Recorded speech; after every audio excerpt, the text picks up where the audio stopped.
Hello everyone, I'm Indrajit Santoshi. Welcome you to IJS Law Classes. Recently अभी हम specific relief act को cover कर रहे हैं और जो कि ऑलरेडी 4 लेक्चर्स के बन चुके हैं and with in 8 to 10 lectures पूरा स्पेसिफिक रिलीफ एक्ट कवर हो जाएगा. And apart from the specific relief act already बहुत सारी वीडियोस बनी हुई है सब्जेक्ट वाइज, जैसे कॉन्ट्रैक्ट पे है, पार्टनरशिप पे, सेल्स ऑफ गुड्स एक्ट पे है and very important subject that is transfer of property act पे भी सारे लेक्चर्स बन चुके हैं. उसमें हर एक सेक्शंस को बहुत डिटेल में कवर किया गया है with the case laws and I am sure अगर आप उन सारे लेक्चर्स को देख लेंगे तो आई डोंट फाइंड कि कहीं और आपको जाकर जुडिशरी कोचिंग के लिए बहुत ज्यादा फीस देने की जरूरत होगी. एंड आई श्योर कि आप उन वीडियोस को देखने के बाद जुडिशरी का एग्जाम या कोई और law examination, competitive law examination easily clear कर सकते हैं. But still, I have one complaint with you guys that आप वीडियोस तो देखते हैं बट ना ही उसको सब्सक्राइब करते हैं, ना ही अपने फ्रेंड्स के साथ शेयर करते हैं. सो आई वुड सजेस्ट अगर आपको वीडियो अच्छी लगती है तो एटलीस्ट लाइक करें या आप उसको सब्सक्राइब करें या कोई कमेंट करें, जिससे कि मेरे को भी उसमें अप्रिसिएशन मिलेगा और मैं पूरा कोर्स जो है जुडिशरी का फ्लॉलेसली इसको पूरा कंप्लीट कर पाऊंगा. थैंक यू और आज का लेक्चर स्टार्ट करते हैं.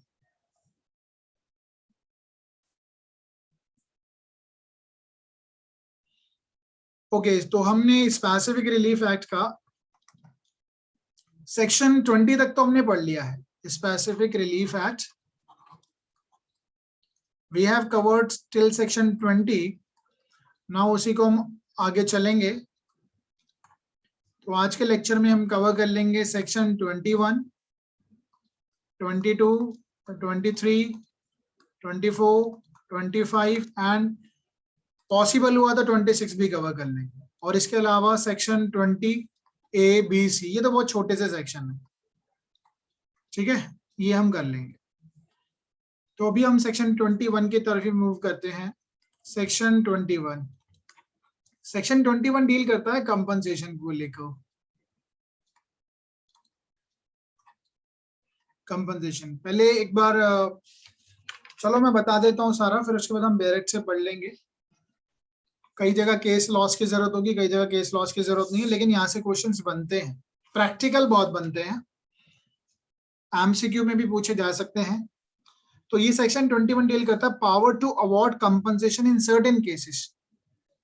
पावर टू अवॉर्ड, पावर अगर हम बात करें तो किसकी बात करें, कोर्ट की बात करें. Power to award compensation in certain cases.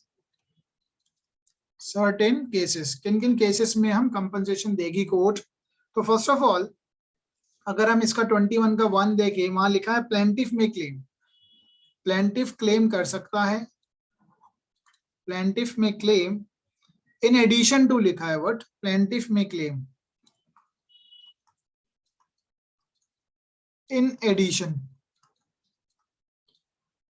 In addition to specific performance of contract. यानी जो प्लेंटिफ है स्पेसिफिक परफॉर्मेंस ऑफ कॉन्ट्रैक्ट के लिए तो जा ही रहा है, at the same time he can go for the compensation. देखो स्पेसिफिक परफॉर्मेंस उसमें जो चाहता है वो काम तो हो ही जाएगा, स्पेसिफिक परफॉर्मेंस कोर्ट करा ही देगी, but at the same time उसको लगता है कि कंपनसेशन भी उसको मिलना चाहिए. बिकॉज क्योंकि बहुत सारी चीजें होती है, मेंटल एग्नी हुई, डिफेंडेंट ने डिफॉल्ट किया, that's why is coming before the court. तो वो कंपनसेशन के लिए भी I mean at the time of filing of a suit for specific performance the plaintiff will ask for the compensation as well. और in addition है, ठीक है, in addition word लिखा है वहां पर, यानी अपार्ट फ्रॉम दैट. और ये इन एडिशन जो है बाद में ऐड हुआ था, दैट वाज एडेड इन 2018. अभी हम इसमें भी जिक्र करेंगे कि 2018 के बाद जो बदलाव आए हैं उन पे हम एक अलग से एक लेक्चर लेंगे ताकि आपको एक सम अप हो जाए लास्ट में कि 2018 क्योंकि इंपॉर्टेंट है, वहां से आपका एमसीक्यू क्वेश्चन बनते ही है. तो प्लेंटिफ जब भी स्पेसिफिक रिलीफ एक्ट की स्पेसिफिक परफॉर्मेंस ऑफ कॉन्ट्रैक्ट के लिए जाएगा, at the same time he can go with in addition to the specific relief act, वो कंपनसेशन भी मांग सकता है. और इसी का 2 कहता है, 21 का 2 कहता है जो कोर्ट होगी, कोर्ट जो है स्पेसिफिक परफॉर्मेंस के अलावा जहां पे उसे लगता है, कोर्ट को लगता है कि स्पेसिफिक परफॉर्मेंस नॉट पॉसिबल है, if it is not possible. कई बार ऐसी सिचुएशन हो सकती है कि स्पेसिफिक परफॉर्मेंस कोर्ट नहीं करवा पाएगी, तो अब कोर्ट क्या करेगी, और कोर्ट को लगता है, पता है, क्लियर है कि डिफेंडेंट ने जो है, जो कॉन्ट्रैक्ट है वो ब्रीच किया है, कॉन्ट्रैक्ट जो है वो ब्रीच किया है, ठीक है।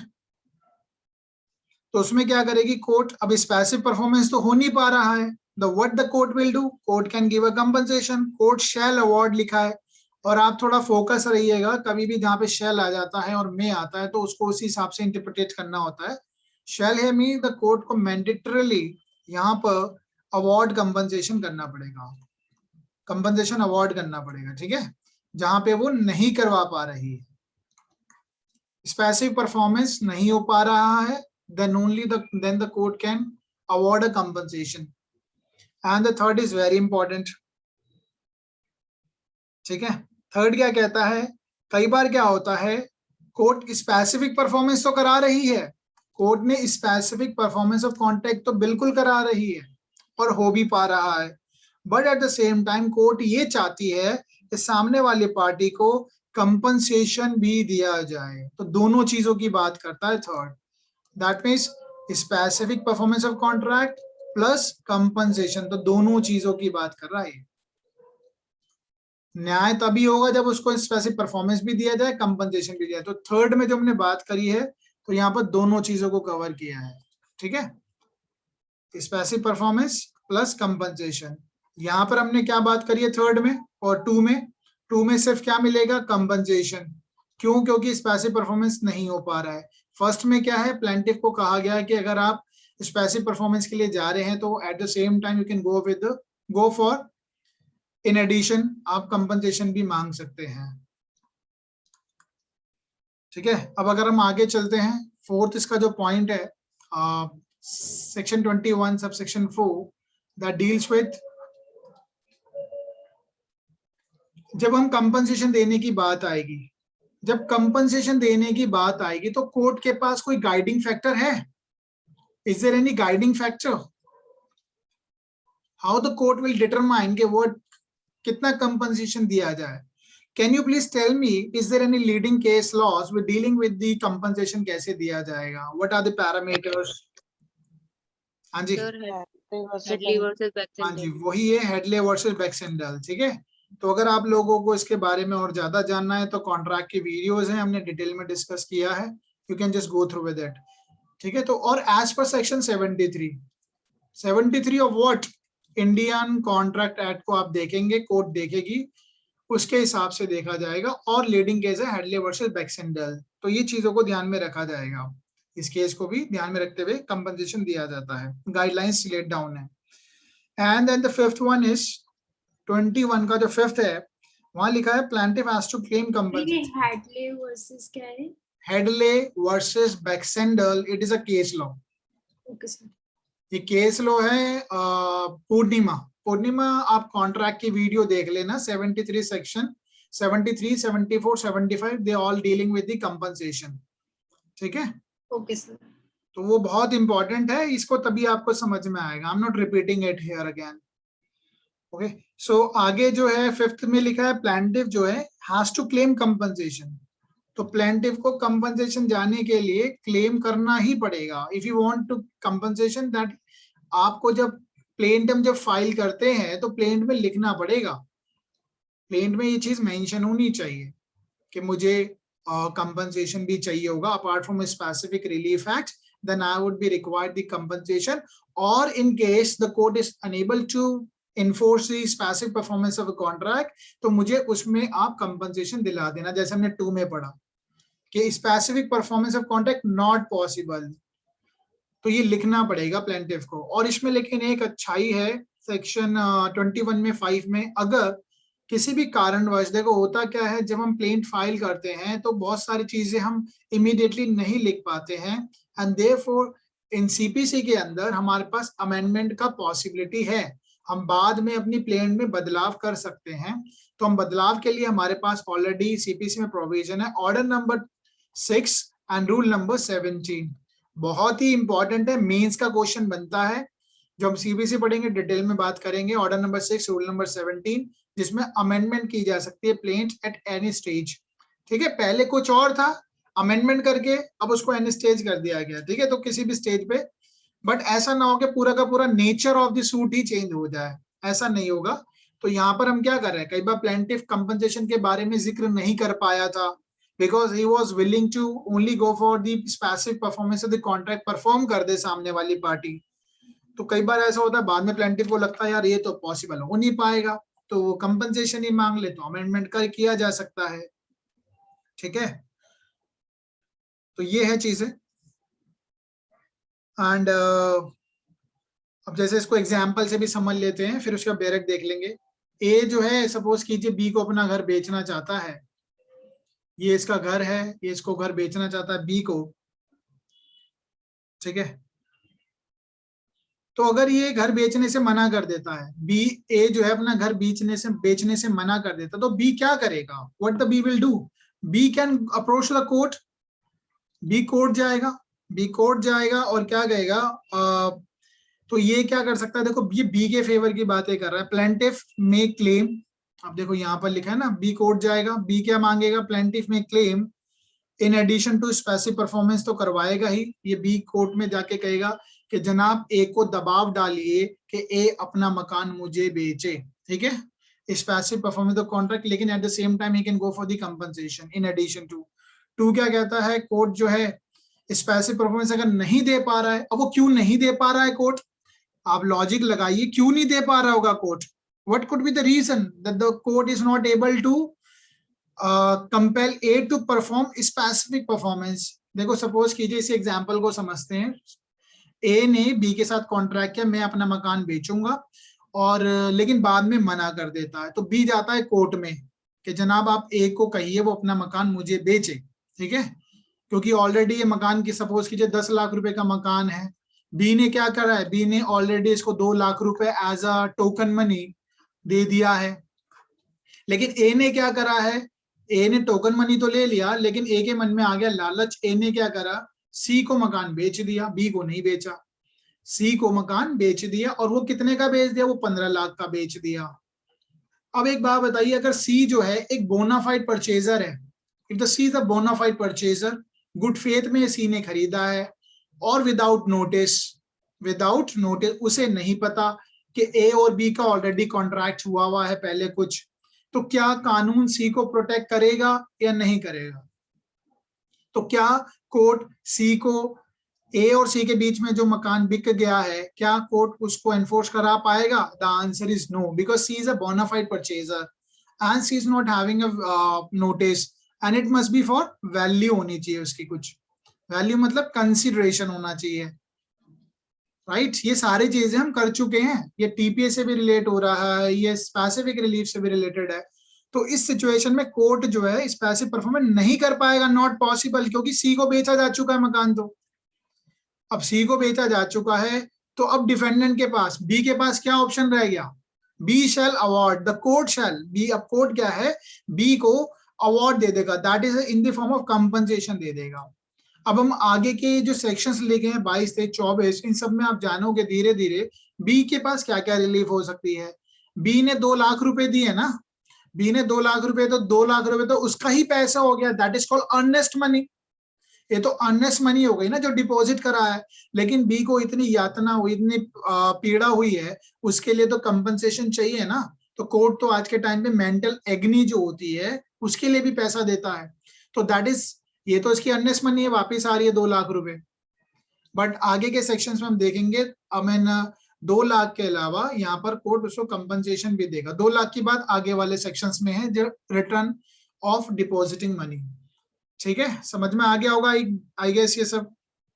और थर्ड अगर हम देखें, द कोर्ट जो स्पेसिफिक परफॉर्मेंस तो करा ही रहा है, at the same time court compensation भी दे रहा है, क्यों, क्योंकि भाई मेरे को बी को, अगर ए अपनी बात को टाइमली फुलफिल कर ही लेता तो बी को कोर्ट में तो आने की जरूरत होती ही नहीं, तो बी के कुछ एक्सपेंसेस भी लगे होंगे, तो कंपनसेशन भी मिलेगा उसको, तो इसलिए स्पेसिफिक परफॉर्मेंस के साथ साथ कंपनसेशन भी मिलेगा।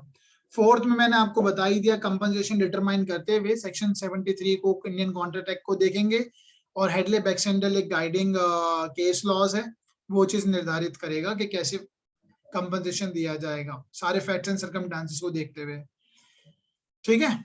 और ये फिफ्थ जो है प्लेंटिफ जो है उसको बताना ही पड़ेगा मुझे कंपनसेशन चाहिए, बट अमेंडमेंट पॉसिबल है। अब एक बार जल्दी से क्विकली देख लेते हैं, सेक्शन 21 कंप्लीट हो जाएगा।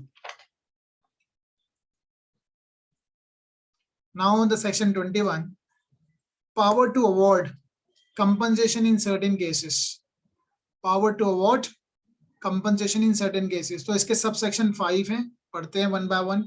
In a suit for a specific performance of the contract, the plaintiff may also claim compensation for its breach।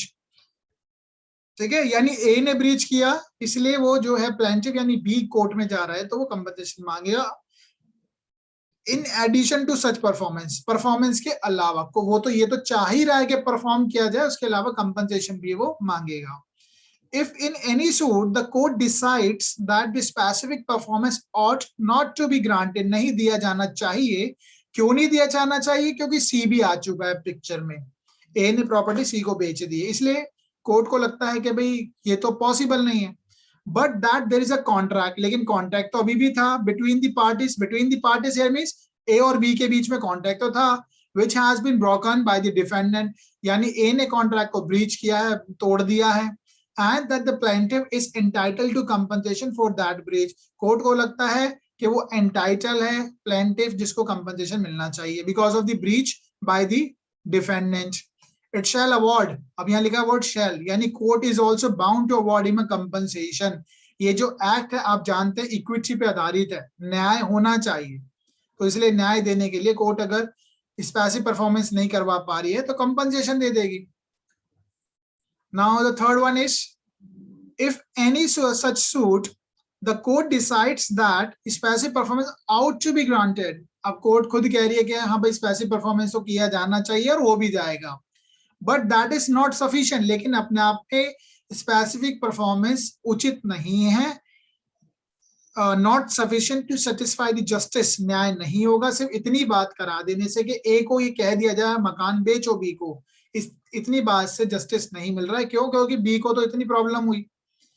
And that some compensation for the breach of the contract should also be made to the plaintiff. Court को लगता है कि कुछ compensation जो उसने breach किया है इन contract को, उसके लिए भी कंपनसेशन देना पड़ेगा, तो कोर्ट देगा। It shall award him the compensation accordingly। ठीक है, तो कंपनसेशन मिल जाएगा प्लेंटिफ को। Now, in determining the amount of any compensation awarded under this section, the court shall be guided by the principle specified under section 73 of Indian Contract Act।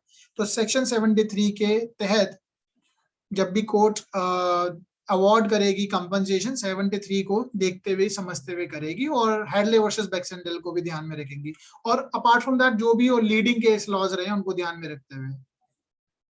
No compensation shall be awarded under this section unless the plaintiff has claimed such compensation in the plaint। अब देखो ऐसा होना generally जब हम कभी court में जाते हैं तो ऐसा नहीं करें हम, ये to avoid the multiplicity of the suit, कि ऐसा ना हो कि बार बार हम एक छोटे मुद्दे के लिए पहले हमने तो मांगा स्पेसिफिक रिलीफ, कोर्ट ने डिसमिस कर दिया, भाई स्पेसिफिक रिलीफ पॉसिबल नहीं है, फिर दोबारा से फ्रेश सूट फाइल कर रहे हैं कि अच्छा जनाब आपने पहले मना कर दिया था, आप एक काम कीजिए अब आप हमें कंपनसेशन दिला दीजिए, तो कोर्ट मना कर देगी, भैया तुम्हें उसी में लिख देनी चाहिए थी, एक लाइन ही तो लिखनी थी। ठीक है, तो वो लिखना पड़ेगा। तो no compensation shall be awarded unless under this section unless the plaintiff has claimed such compensation is plaint, provided that where the plaintiff has not claimed any such compensation in the plaint, अगर उसने नहीं लिख पाया है, court को लगता है court shall at any stage of the proceeding allow him to amend the plaint। अब amendment of the plaint कहाँ से लेते हैं? इसमें तो कोई प्रोविजन है ही नहीं, स्पेसिफिक रिलीफ में अमेंडमेंट की तो बात नहीं की गई है, लेकिन हमें पता है स्पेसिफिक रिलीफ के साथ साथ हम सीपीसी भी पढ़ते हैं, तो सीपीसी में amendment of plaintiff order number 6 rule number 70 on such term as may be just, जो भी कोर्ट को उचित लगता है, for including the claim for such compensation. ठीक है, और एक्सप्लेनेशन क्या कहती है, the circumstance that the contract has become incapable of specific performance, अगर कॉन्ट्रैक्ट इस तरीके का हो गया कि उस पर स्पेसिफिक परफॉर्मेंस पॉसिबल नहीं है, इसका मतलब ये नहीं होगा कि does not preclude the court from exercising the jurisdiction conferred by this section। अगर स्पेसिफिक परफॉर्मेंस पॉसिबल नहीं हो पा रहा है तो कोर्ट कंपनसेशन तो दे ही सकती है, इसका मतलब ये नहीं होगा कि कोर्ट का जुरिडिक्शन खत्म हो जाता है। ठीक है। और एक ये देखिए आप सेक्शन 2018 में क्या बदलाव आया था, पहले था ईदर इन एडिशन टू और इन सब्स्टिट्यूशन। इन एडिशन टू पहले था या तो इन एडिशन या सब्स्टिट्यूशन में, बट अब सब्स्टिट्यूशन वर्ड नहीं है, एडिशन ही रह गया है। ओके, सेक्शन 22 की तरफ मूव करते हैं। सेक्शन 22 बहुत ही सिंपल है। देखो क्या लिखा है, power to grant relief for possession, partition and refund of earnest money etcetera. अब जब हम कोर्ट में जा ही रहे हैं, देखो बेसिक क्या है, रूल क्या है कि जब हम कोर्ट में जा रहे हैं तो हमने मांगा है कोर्ट से, जनाब हमें स्पेसिफिक परफॉर्मेंस ऑफ कॉन्ट्रैक्ट करवाइए। बट जब हम स्पेसिफिक परफॉर्मेंस ऑफ कॉन्ट्रैक्ट के लिए जा रहे हैं तो एट द सेम टाइम हम कोर्ट से ये भी कह सकते हैं कि जब आप स्पेसिफिक परफॉर्मेंस कराओगे तो एट द सेम टाइम हमें पोजीशन भी दिलवा देना। भाई जैसे हमने अभी एक एग्जांपल देखा था, पहले हम इसको ड्रॉ ही कर लेते हैं, बेरेट तो हम पढ़ ही लेंगे, इसी एग्जांपल से समझ लेते हैं। ठीक है, चलो एक और एग्जांपल बनाते हैं, उससे समझेंगे, क्लीन हो जाएगा। तो सेक्शन 22 की बात करते हैं। सेक्शन 22 किससे डील करता है, ये भी पावर है, power to grant relief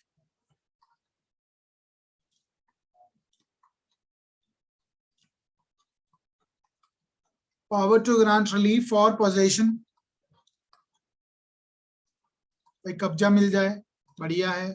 partition कर दे court at the time of specific performance of contract करवाते हुए, या अगर वो चीज पॉसिबल नहीं है तो भैया रिफंड करवा दीजिए, refund of earnest money. Earnest money क्या होता है, बयाना जो हम देते हैं, अर्नेस्ट मनी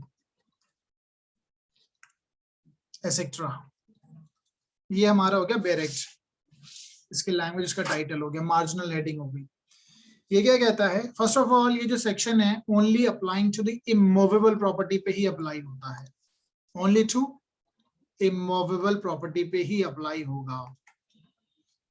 ठीक है, नाउ एग्जांपल से समझ लेते हैं।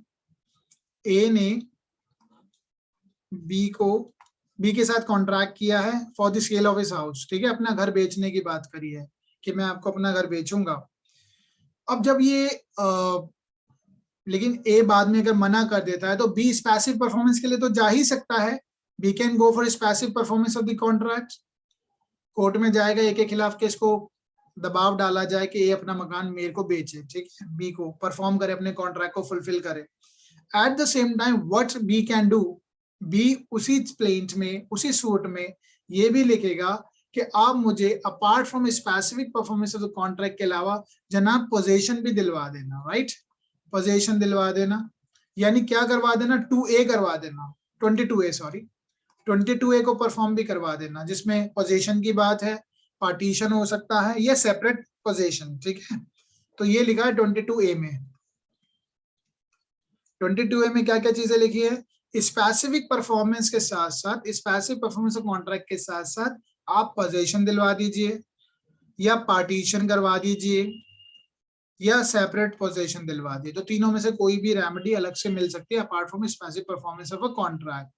22 का बी क्या कहता है, इन केस स्पेसिफिक परफॉर्मेंस मना कर दी गई, अगर कोर्ट नहीं करवा पा रहा है, specific performance of contract refused है, इफ इट इज रिफ्यूज्ड, भाई जैसे कि हमने बात करी थी अभी, सेक्शंस देखा था ना हमने सी में कि सी एक ए और बी के अलावा सी एक और आदमी आगे बोनाफाइड परचेजर है, तो सी अगर आ गया है तो अब तो स्पेसिफिक परफॉर्मेंस पॉसिबल नहीं है, तो कोर्ट क्या करेगी, जब रिफ्यूज कर दिया है कोर्ट ने भाई नहीं हो पाएगा स्पेसिफिक परफॉर्मेंस, तो वापस दिलवा दीजिए, जनाब अगर ये स्पेसिफिक परफॉर्मेंस पॉसिबल नहीं है तो मुझे आप मेरा जो अर्नेस्ट मनी है वो वापस दिलवा दीजिए। ठीक है, अर्नेस्ट मनी रिटर्न करवा दीजिए, या कोई भी जो डिपॉजिट पे किया है मैंने, भाई बी ने कुछ पैसा तो दिया होगा तभी तो कोर्ट में जा रहा है, डिपॉजिट जो पेड किया उसको रिटर्न करा दीजिए। और अगर इसके आगे चलेंगे 22 का 2 बहुत ही सिंपल है, वो तो सिंपली यही कहता है, ये बात भी उसको प्लेंटिफ को क्लेम करनी पड़ेगी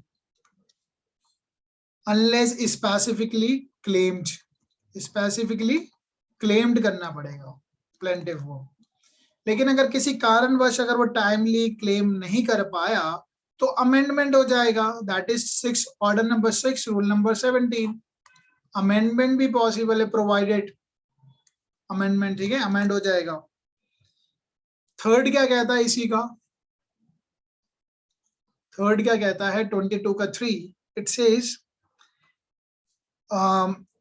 21 बी में हमने एक बात पढ़ी थी, 21 का बी क्या था, 21 का बी अभी हमने रिसेंटली पढ़ाई है। When specific performance is not possible, then court shall award compensation. Court क्या दे रही थी 21 बी में, कंपनसेशन दे रही थी ना,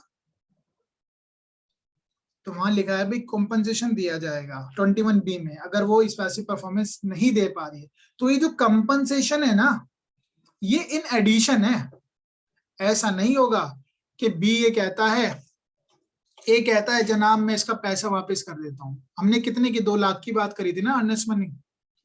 ए कह रहा है कि ये lordship I am ready to return B 2 lakh rupees. तो 2 लाख रुपए रिटर्न करने से क्या कंपनसेशन भी मिल रहा है? नहीं।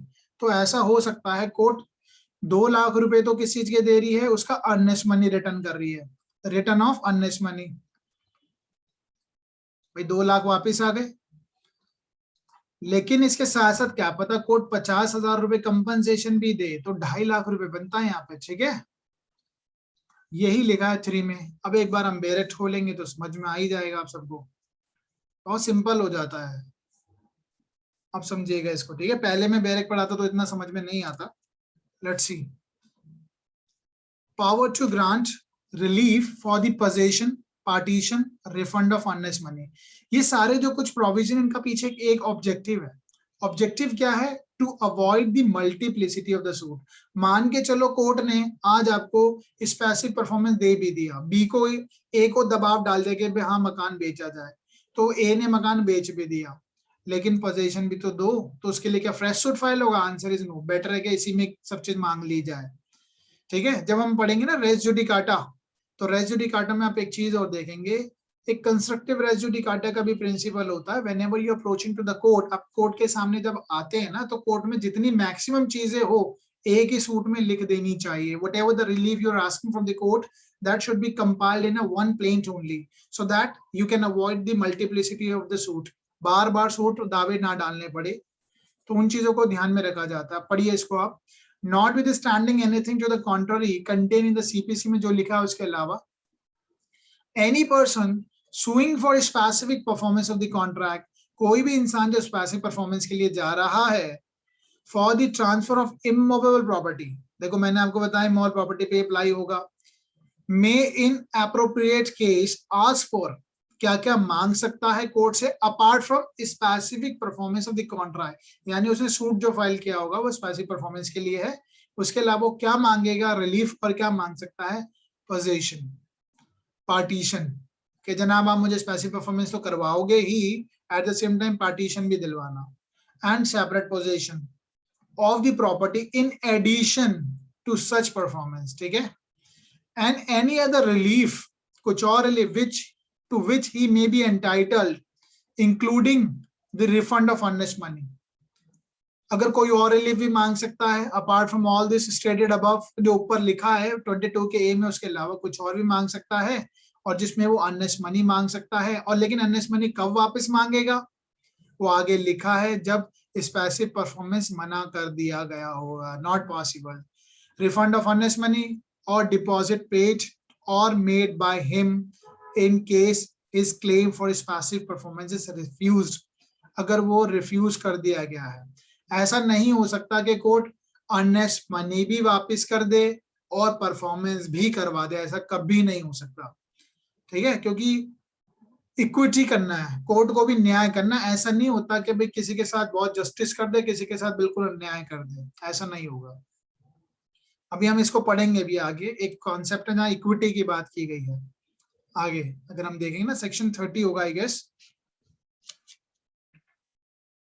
हाँ जी, सेक्शन 30 में इक्विटी की भी बात की गई है। जब हम आगे पहुंचेंगे तो आपको पता चलेगा। No relief under clause A और B of subsection 1 shall be granted by the court unless it has been specifically claimed। तो आपको क्लेम में देखो, जिसको चोट लगती है तो उसको बताना पड़ता है कि मुझे क्या चाहिए, ठीक है। कोर्ट खुद अपने पास से सारी चीजें नहीं करेगी, तो you have to quote in your prayer, अपनी प्लेन्स में लिखना पड़ेगा। Provided that where the plaintiff has not claimed any such relief in the plaint, अगर नहीं लिख पाया है किसी कारणवश, the court may at any stage of the proceeding allow him to amend the plaint and such term as may be just for including a claim for such a relief. तो again order number 6 rule number 17 amendment किया जा सकता है. The power of the court to grant relief under clause B of subsection 1 shall be without prejudice to its power to award compensation under section 21. क्या लिखा है जो मैंने अभी आपको बताया था कि ऑलरेडी कोर्ट के पास क्या पावर है, order section number 21 subsection number 1 and clause B 21(1)(b) के अंदर कोर्ट क्या देती है, कोर्ट कंपनसेशन देती है। तो कंपनसेशन को सेट ऑफ नहीं किया जाएगा अर्नेस्ट मनी के साथ, ठीक है, या वो प्रोपोर्शनली रिड्यूस नहीं होगा। अर्नेस्ट मनी अलग चीज है। देखो बी किससे डील करता है, 20 यहाँ पर जो लिखा है ना, ये कंपनसेशन से है। तो अगर कोर्ट जब कंपनसेशन इसमें जो भी रिलीफ दे रही होगी वो कंपनसेशन से कॉन्ट्ररी नहीं जाएगी। कंपनसेशन एक अलग चीज है, अगर रिफंड ऑफ अर्नेस्ट मनी आ रही है वो अलग चीज होगी। shall be without prejudice to its power to award compensation under section 21, ठीक है। आई होप ये दोनों सेक्शन क्लियर हो गए होंगे। हाँ जी, Yes, sir. Let's Yes, proceed toward 23। 23 भी बहुत ही सिंपल है, liquidation of damages. Liquidation word क्या होता है, liquidation of damages not a bar, वो आप बार नहीं होगा टू स्पेसिफिक परफॉर्मेंस। बहुत ही सिंपल सा सेक्शन है, पहले मैं आपको बता देता हूं, then will read the bare act. Liquidation क्या होता है या लिक्विडेटेड क्या होता है, लिक्विडेटेड डैमेजेस क्या होते हैं।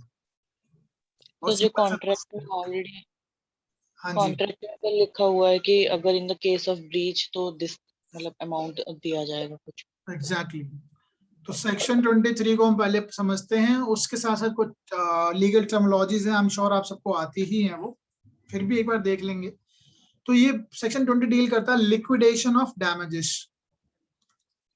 लिक्विडेशन ऑफ डैमेजेस, जितना सेक्शन को तोड़ तोड़ के पढ़ोगे ना उतना ज्यादा इजीली समझ में आ जाता है। लिक्विडेशन ऑफ डैमेजेस, कॉमा में लगा देता हूं, है नहीं, नॉट अ बार, कोई बाधा नहीं होगी। किस चीज के लिए, टू स्पेसिफिक परफॉर्मेंस के लिए। स्पेसिफिक परफॉर्मेंस के लिए बाधा नहीं बनेगा। देखिए सपोज कीजिए, एग्जाम्पल से समझेंगे, बहुत इजी हो जाती है चीजें। ए जो है अपना कोई भी इसने मकान बेचने का कॉन्ट्रैक्ट किया है बी को, ए ने कॉन्ट्रैक्ट किया है बी के साथ कि मैं अपना मकान बेचूंगा, ठीक है। मकान की कीमत मान के चल लीजिए 10 लाख रुपए है, 10 लाख का मैं अपना मकान बेचूंगा। अब सपोज इन्होंने लिखा था कि अगर कोई, इन्होंने कॉन्ट्रैक्ट में लिख रखा था कि इन केस अगर दोनों में से कोई भी ब्रीच करता है, इन दोनों में से कोई भी ब्रीच करेगा, अगर कॉन्ट्रैक्ट फुलफिल नहीं करता है, तो वो 50,000 रुपए, 1 लाख रुपए जो है एज अ, मान के चल लो, ये क्या देगा, कंपनसेशन देगा। ये क्लॉज में लिखा हुआ है कि भाई अगर कोई भी ब्रीच करेगा तो वो 1 लाख रुपए एज अ कंपनसेशन देगा ही देगा, या इन केस ऑफ द ब्रीच आप 1 लाख रुपए मिलेगा, बाकी कुछ नहीं मिलेगा, ऐसा उन्होंने लिखा हुआ है, ठीक है। यानी क्या है, यहाँ देखो क्या लिखा है, लिक्विडेशन ऑफ डैमेजेस। पहली बात आपको पता होना चाहिए, एक होता है लिक्विडेटेड डैमेजेस, ठीक है, एक होता है अनलिक्विडेटेड डैमेजेस, अनलिक्विडेटेड डैमेजेस, और एक आप कह सकते हैं पेनल्टीज। अच्छा आपने कॉन्ट्रैक्ट पढ़ा है, तो कॉन्ट्रैक्ट में आप मुझे बता सकते हैं पेनल्टीज वर्ड कहाँ यूज हुआ है। 74. 72 और 74, 4, sir. 4, 74. हाँ जी, पेनल्टी स्टिपुलेटेड फॉर लिखा है ना, Yes. स्टिपुलेटेड फॉर 74 है। ये तो बड़ा अच्छा क्वेश्चन बनता है यहाँ से मेंस का, 74 में लिखा है। तीनों में फर्क थोड़ा सा पता होना चाहिए, then only you can just solve this section 23, तभी इसलिए समझ में आ जाएगा। लिक्विडिटी डैमेजेस होता है जहां पर हमने ऑलरेडी कुछ चीजों को निर्धारित किया जा सकता है, कितना लॉस हुआ है, या ऑलरेडी आपने लिख रखा हो कॉन्ट्रैक्ट में। ए को बी को चावल बेचने थे 10 किलो वाले, ए को बी को चावल भेजने थे 10 किलो वाले, ठीक है, और ये चावल आगे नहीं बेच पाया, जिसकी वजह से ए को 2 रुपीज पर केजी लॉस हो गया, तो ये निर्धारित किया जा सकता है ना कि इसको टोटली लॉस जो हुआ, बी को 20 रुपए का लॉस हुआ, ये तो हमने भी डिटरमाइन कर लिया, तो that is called liquidated damages which can be ascertain easily, ठीक है। 20 रुपए जो हुआ वो डैमेज हो रहा है, इसको लॉस हो रहा है, तो ये लिक्विडेटेड डैमेजेस है। बी कल को कोर्ट में ए के पास जाएगा अगेंस्ट कि मैं ये मेरे को 20 रुपए का लॉस हुआ है तो ये पे कर, तो that is a liquidated damages. लेकिन अनलिक्विडेटेड डैमेजेस आप जनरली जानते हैं, टॉर्ट्स की बात करता है, लॉ ऑफ टॉर्ट, जहां पे सिविल रॉन्ग है which is difficult to determine and the court will determine upon depending upon the facts और सर्कमस्टांसेस को देखते हुए कोर्ट डिटरमाइन करते कितना हार्म पहुंचा सामने वाले को। जैसे अगर कोई इंसान किसी के फेस पे स्पिट कर दे, ठीक है, तो क्या आप मुझे बता सकते हैं सामने वाले को कितना हार्म पहुंचा। डिफेम कर दे, भाई कितनी बदनामी हुई, क्या इस बात का अंदाजा लगाया जा सकता है कि इसको कितना लॉस हुआ होगा, तो कोर्ट निर्धारित करेगी depending on the factor and circumstances को देखते हुए। लेकिन कोई स्ट्रेट जैकेट फॉर्मूला नहीं है, यहाँ तो हमारे पास फॉर्मूला है, 2 रुपए पर केजी के हिसाब से लॉस हो गया, उसको आगे बेचना था, बट यहाँ पे नहीं पता लग रहा, तो that is called unliquidated damages. और एक होती है पेनल्टी स्टिपुलेटेड फॉर। इस पेनल्टी वर्ड को समझना पड़ेगा, पेनल्टी होती क्या है। देखो पेनल्टी क्या होता है, सपोज करो 10 लाख के जो गुड्स देने हैं, मेरे को आपको 10 लाख रुपए के गुड्स पहुंचाने थे, बट मैंने नहीं पहुंचाए, जिसकी वजह से आपको लॉस हो गया। तो अगर हमने कॉन्ट्रैक्ट में ये लिख रखा है कि कोई भी पार्टी ब्रीच करेगी ना, अगर कोई भी पार्टी कॉन्ट्रैक्ट को ब्रीच करती है, ब्रोक करती है, then in that case if the contract has been broken, तो डिफॉल्टिंग पार्टी को क्या पे करना पड़ेगा, कम से कम 5 लाख रुपए पेनल्टी लगेगी, 5 लाख रुपए पेनल्टी लगेगी। तो ये 5 लाख रुपए क्या है, इसको कंसीडर ऐसा माना जाएगा ये पेनल्टी है, that is a penalty not a damages. Why? Because क्योंकि ये 10 लाख रुपए की चीज के कॉन्ट्रैक्ट में आप 5 लाख रुपए रख रहे हो पेनल्टी, 5 लाख रुपए रख रहे हो, दूसरी डिफॉल्टिंग पार्टी 5 लाख देगी, तो ये बहुत एक्सेस अमाउंट है, it is a very excess amount. जब बहुत एक्सेस में अमाउंट होता है ना इन the form of damages, that is called penalty हो जाती है, ठीक है, वो पेनल्टी कहलाती है, फिर वो डैमेजेस नहीं हो गए। क्योंकि डैमेजेस 10 लाख रुपए का मेरे को आपके साथ कॉन्ट्रैक्ट किया, अगर मैं टाइमली नहीं फुलफिल कर पाया तो ज्यादा से ज्यादा 50,000 रुपए मांग लो, तो ये तो होता है डैमेजेस और कंपनसेशन। बट हाउएवर 5 लाख रुपए अगर आप मांग रखा है और कॉन्ट्रैक्ट में लिख रखा है, तो that would be a penalty होगा। तो पेनल्टी कोर्ट चाहे तो उसको रिड्यूस भी कर सकती है। कॉन्ट्रैक्ट में अगर कुछ चीज लिख रखी है ना आपने कि 10 लाख के कॉन्ट्रैक्ट में अगर आप ब्रीच कर रहे हैं तो आप 5 लाख रुपए देगी डिफॉल्टिंग पार्टी, तो कोर्ट जो है इसको भी कम कर सकती है। कैन इट बी डन और नॉट? हाँ जी, सेक्शन 74 में हमने यही तो पढ़ा था, I hope you can remember it. अब यहाँ पर आ जाते हैं वापस सेक्शन 23 पे। ये मैंने इतना इसलिए बताया ताकि आपको सेक्शन 23 कभी आप भूले ना। ए ने बी के साथ एक कॉन्ट्रैक्ट किया कि भाई हम 10 लाख रुपए का मैं आपको मकान दूंगा, और लेकिन टाइमली वो परफॉर्म नहीं करता है, यानी ब्रीच कर देता है, जिसमें कि हमने, लेकिन ए और बी ने कॉन्ट्रैक्ट में ये लिखा था कि अगर आपने टाइमली परफॉर्म नहीं करा, ब्रीच करा, तो आप 1 लाख रुपए देंगे, डिफॉल्टिंग पार्टी 1 लाख रुपए देगी। तो 1 लाख रुपए क्या है, that is a damages, it is not a penalty. अगर यही अगर मैं 5 या 6 लाख लिख देता तो ये क्या बन जाती है, पेनल्टी बन जाती। तो अगर 1 लाख रुपए है डैमेजेस के रूप में दिए जाने, हमने ऑलरेडी लिख रखा है, क्या लिख रखा है, लिक्विडेटेड डैमेजेस, ठीक है, पहले से निर्धारित किया हुआ है। तो जब कॉन्ट्रैक्ट में ऑलरेडी पहले से निर्धारित है, तो क्या मैं डैमेजेस मांगूंगा या मैं स्पेसिफिक परफॉर्मेंस के लिए तब भी जा सकता हूं। तो सेक्शन 23 कहता है चाहे आपने लिक्विडेशन ऑफ डैमेजेस कॉन्ट्रैक्ट में लिख रखा है कि डिफॉल्टिंग पार्टी जो है वो पैसा देगी, जो ऑलरेडी कॉन्ट्रैक्ट में लिखा है, इवन दो जो जिसका अधिकार बना है, जिसका राइट है, right to approach the court, वो कॉन्ट्रैक्ट स्पेसिफिक परफॉर्मेंस को नहीं रोक सकता। even that party can approach the court for this passive performance of the contract. Even though it is written in the contract, the defaulting party will pay the compensation or damages. ये बात समझ में आई कि यानी अगर यहाँ पर defaulting party ए है, ए चाहे तो 1 लाख रुपए दे के अपना पल्ला झाड़ ले, पीछे हट सकता है, लेकिन कानून ऐसा कहता नहीं. बी के पास अभी भी ऑप्शन होगा, B can go for specific performance of contract. B court में जा सकता है. Liquidation of damages not a bar, ये बाधा नहीं होगी स्पेसिफिक परफॉर्मेंस के लिए. समझ में आया? तो सर ये जो 1 लाख रुपए भी लेगा और स्पेसिफिक परफॉर्मेंस भी करवाएगा? नहीं, दोनों चीज नहीं होती. अब धीरे धीरे हम पढ़ेंगे इसको, ठीक है, धीरे धीरे पढ़ेंगे. कोर्ट एक ही चीज देगी ना, यही तो लिखा है नीचे वाले, अभी पूरा पढ़ेंगे, ठीक है. 2 में यही लिखा है कि ऐसा नहीं होगा कि दोनों चीज ले ले, दोनों लड्डू नहीं खा सकते, एक ही खाना पड़ेगा. क्योंकि ये कानून जो है ना इक्विटी पे बेस्ड है, इक्विटी होगी ना, ऐसा नहीं कर सकता एक के साथ अन्याय, एक के साथ ही. अभी बताऊंगा सारी चीजें. फर्स्ट ऑफ ऑल ये समझ में आ गया. तो ये अगर जो हमने लिख भी रखा है ना कॉन्ट्रैक्ट में 1 लाख रुपए डिफॉल्टिंग पार्टी 1 लाख रुपए देगी 10 लाख के कॉन्ट्रैक्ट में, तो भी बी को कानून में कोर्ट में जाने से नहीं रोका जाएगा for specific performance of the contract against A. चाहे ए ये कह रहा है कोर्ट में जनाब मैं 1 लाख रुपए देने के लिए रेडी हूं, बट बी क्या चाहता है? बी चाहता है specific performance of the contract. तो कोर्ट स्पेसिफिक परफॉर्मेंस की तरफ जाएगी. लेकिन अगर नहीं करा पा रही है, क्योंकि क्या पता सी को बेच दी गई हो प्रॉपर्टी, तो फिर कोर्ट क्या देगी? बी को कंपनसेशन देगी. ठीक है, अभी हम पढ़ते हैं, फिर मैं आगे बताऊंगा आपको आगे. ठीक है, ये समझ में आ गया होगा ये तीनों चीजें, liquidated damages, unliquidated damages, penalty. अब एक बार पढ़ लेते हैं सेक्शन 23 का 1, देन हम पढ़ेंगे 23 का 2. ये 2 इसके सब सेक्शंस हैं, वो पढ़ लेंगे.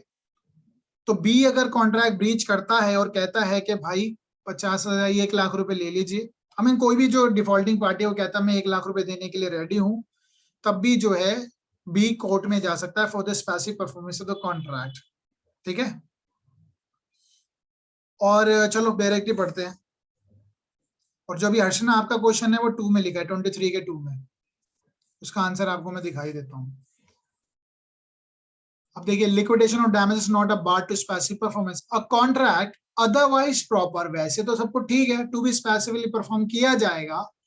Contract otherwise proper to be specifically enforced may be so enforce though a सम, चाहे जो कुछ पैसा जो लिखा गया है, though a sum be named in it as the amount to be paid in the case of breach. Contract में हमने ऑलरेडी लिख रखा है कोई जो पार्टी डिफॉल्टिंग होगी, ब्रीच करती है, तो उसको पेमेंट ये देनी पड़ेगी. And the party in the default is willing to pay the same. कौन है? ए जो है वो कह रहा है कि मैं 1 लाख रुपए देने के लिए रेडी हूं, बट मैं परफॉर्म नहीं कर पाऊंगा. ठीक है, if the court having regard to the terms of the contract, अब कोर्ट क्या कर रही है? कॉन्ट्रैक्ट को देखेगी एंड अदर अटेंडिंग सर्कमस्टांसेस, परिस्थितियों को भी देखेगी. इस सेटिस्फाइड, कोर्ट को लगता है that the sum was named only for, जो लिखा था 1 लाख रुपए, that was only for the purpose of securing performance of the contract के लिए ही था. कि दूसरी पार्टी, एक बात बताओ, पेनल्टी कॉन्ट्रैक्ट में क्यों लिखेंगे? भाई मैं 10 लाख रुपए के कॉन्ट्रैक्ट में 1 लाख रुपए की बात एज अ पेनल्टी इसलिए लिखूंगा ताकि सामने वाली पार्टी कॉन्ट्रैक्ट को ब्रीच ना करे.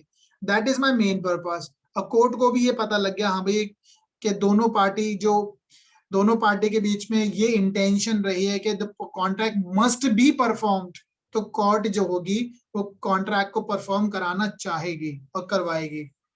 And not for the purpose of giving. लेकिन हमने जो कॉन्ट्रैक्ट में जो लिखा है 1 लाख रुपए की बात करी है कि डिफॉल्टिंग पार्टी 1 लाख रुपए देगी, it is not for the purpose of giving to the party in default an option to paying the money in lieu of specific performance. इसलिए नहीं है वो कि भैया अगर आप ये नहीं कर पाए तो ये कर देना.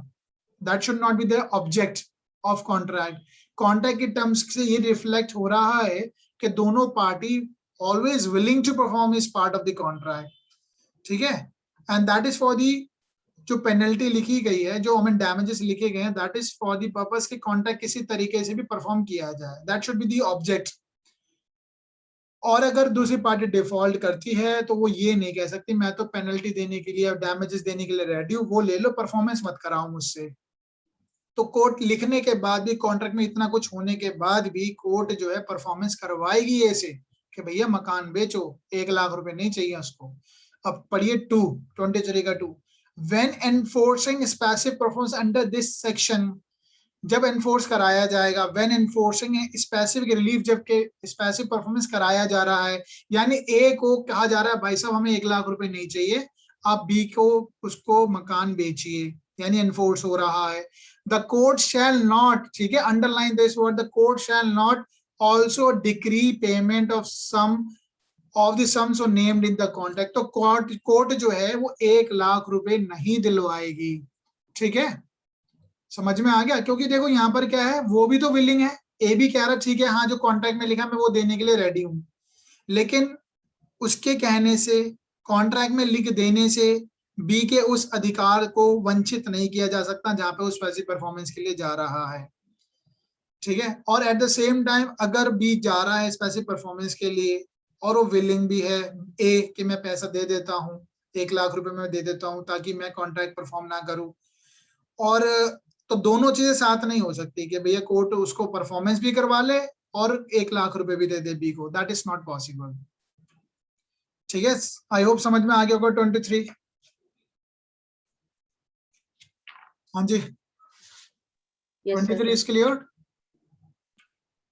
ये सारी बारीकियां हैं, इनको बार बार देखते रहना, नहीं तो कल को फिर भूल जाओगे। लेकिन लॉजिक लगा के एक बार कोशिश करना, माइंड में बिठाओ कॉन्सेप्ट, बेरेट के लैंग्वेज ना भी याद रहे भूल जाना, ठीक है। क्योंकि जब आप मेंस लिखते हैं ना तो मेंस में बेरेट के लैंग्वेज तो कभी मत लिखना, क्योंकि बेरेट आपके पास लोअर जुडिशरी में बेरेट होता ही है, कुछ स्टेट्स बेरेट प्रोवाइड कराती हैं, तो they are not expecting that you will just write bare act language, ठीक है यामिनी।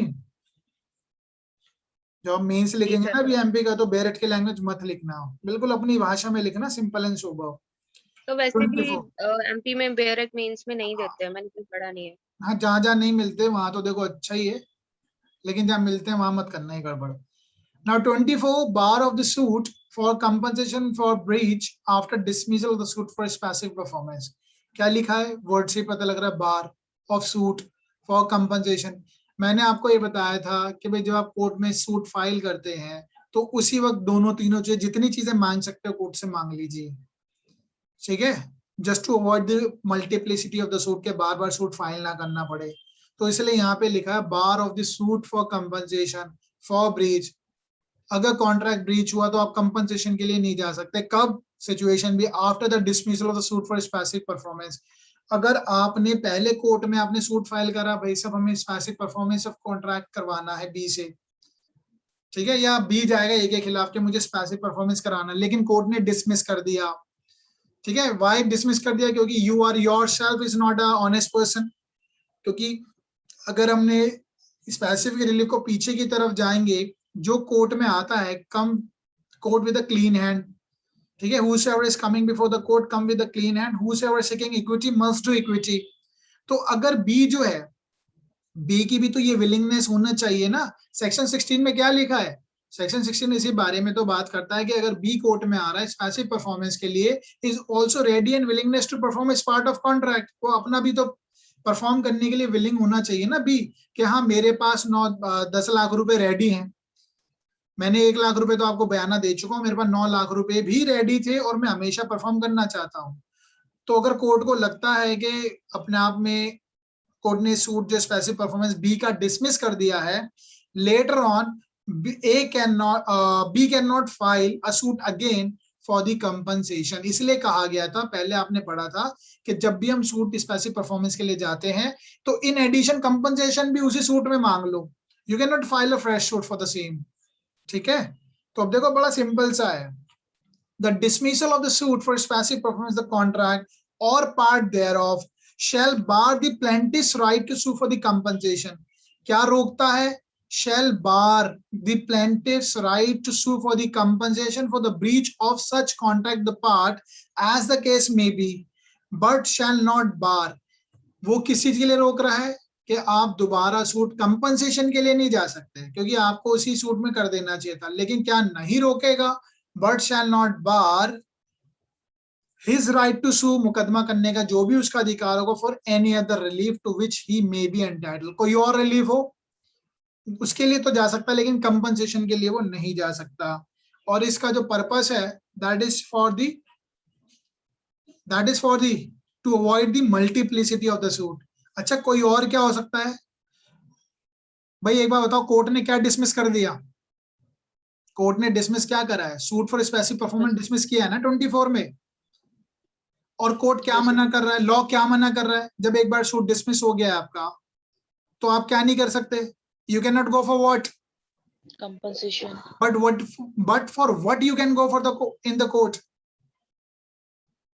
बताइए, किसके लिए जा सकते हैं? अरे रिफंड ऑफ अर्नेस्ट मनी के लिए तो जा सकते हैं, ठीक है। लेकिन वो भी बात है, आप जब सूट फाइल करेंगे ना, जब स्पेसिफिक परफॉर्मेंस की बात करेंगे, तो आप उसमें मांग सकते हैं। लेकिन अगर आपने नहीं मांगी है और अगर सूट स्पेसिफिक परफॉर्मेंस आपका डिसमिस हो गया है, आप कंपनसेशन के लिए नहीं जा सकते, but you can go for the refund of earnest money, ठीक है। हाँ जी,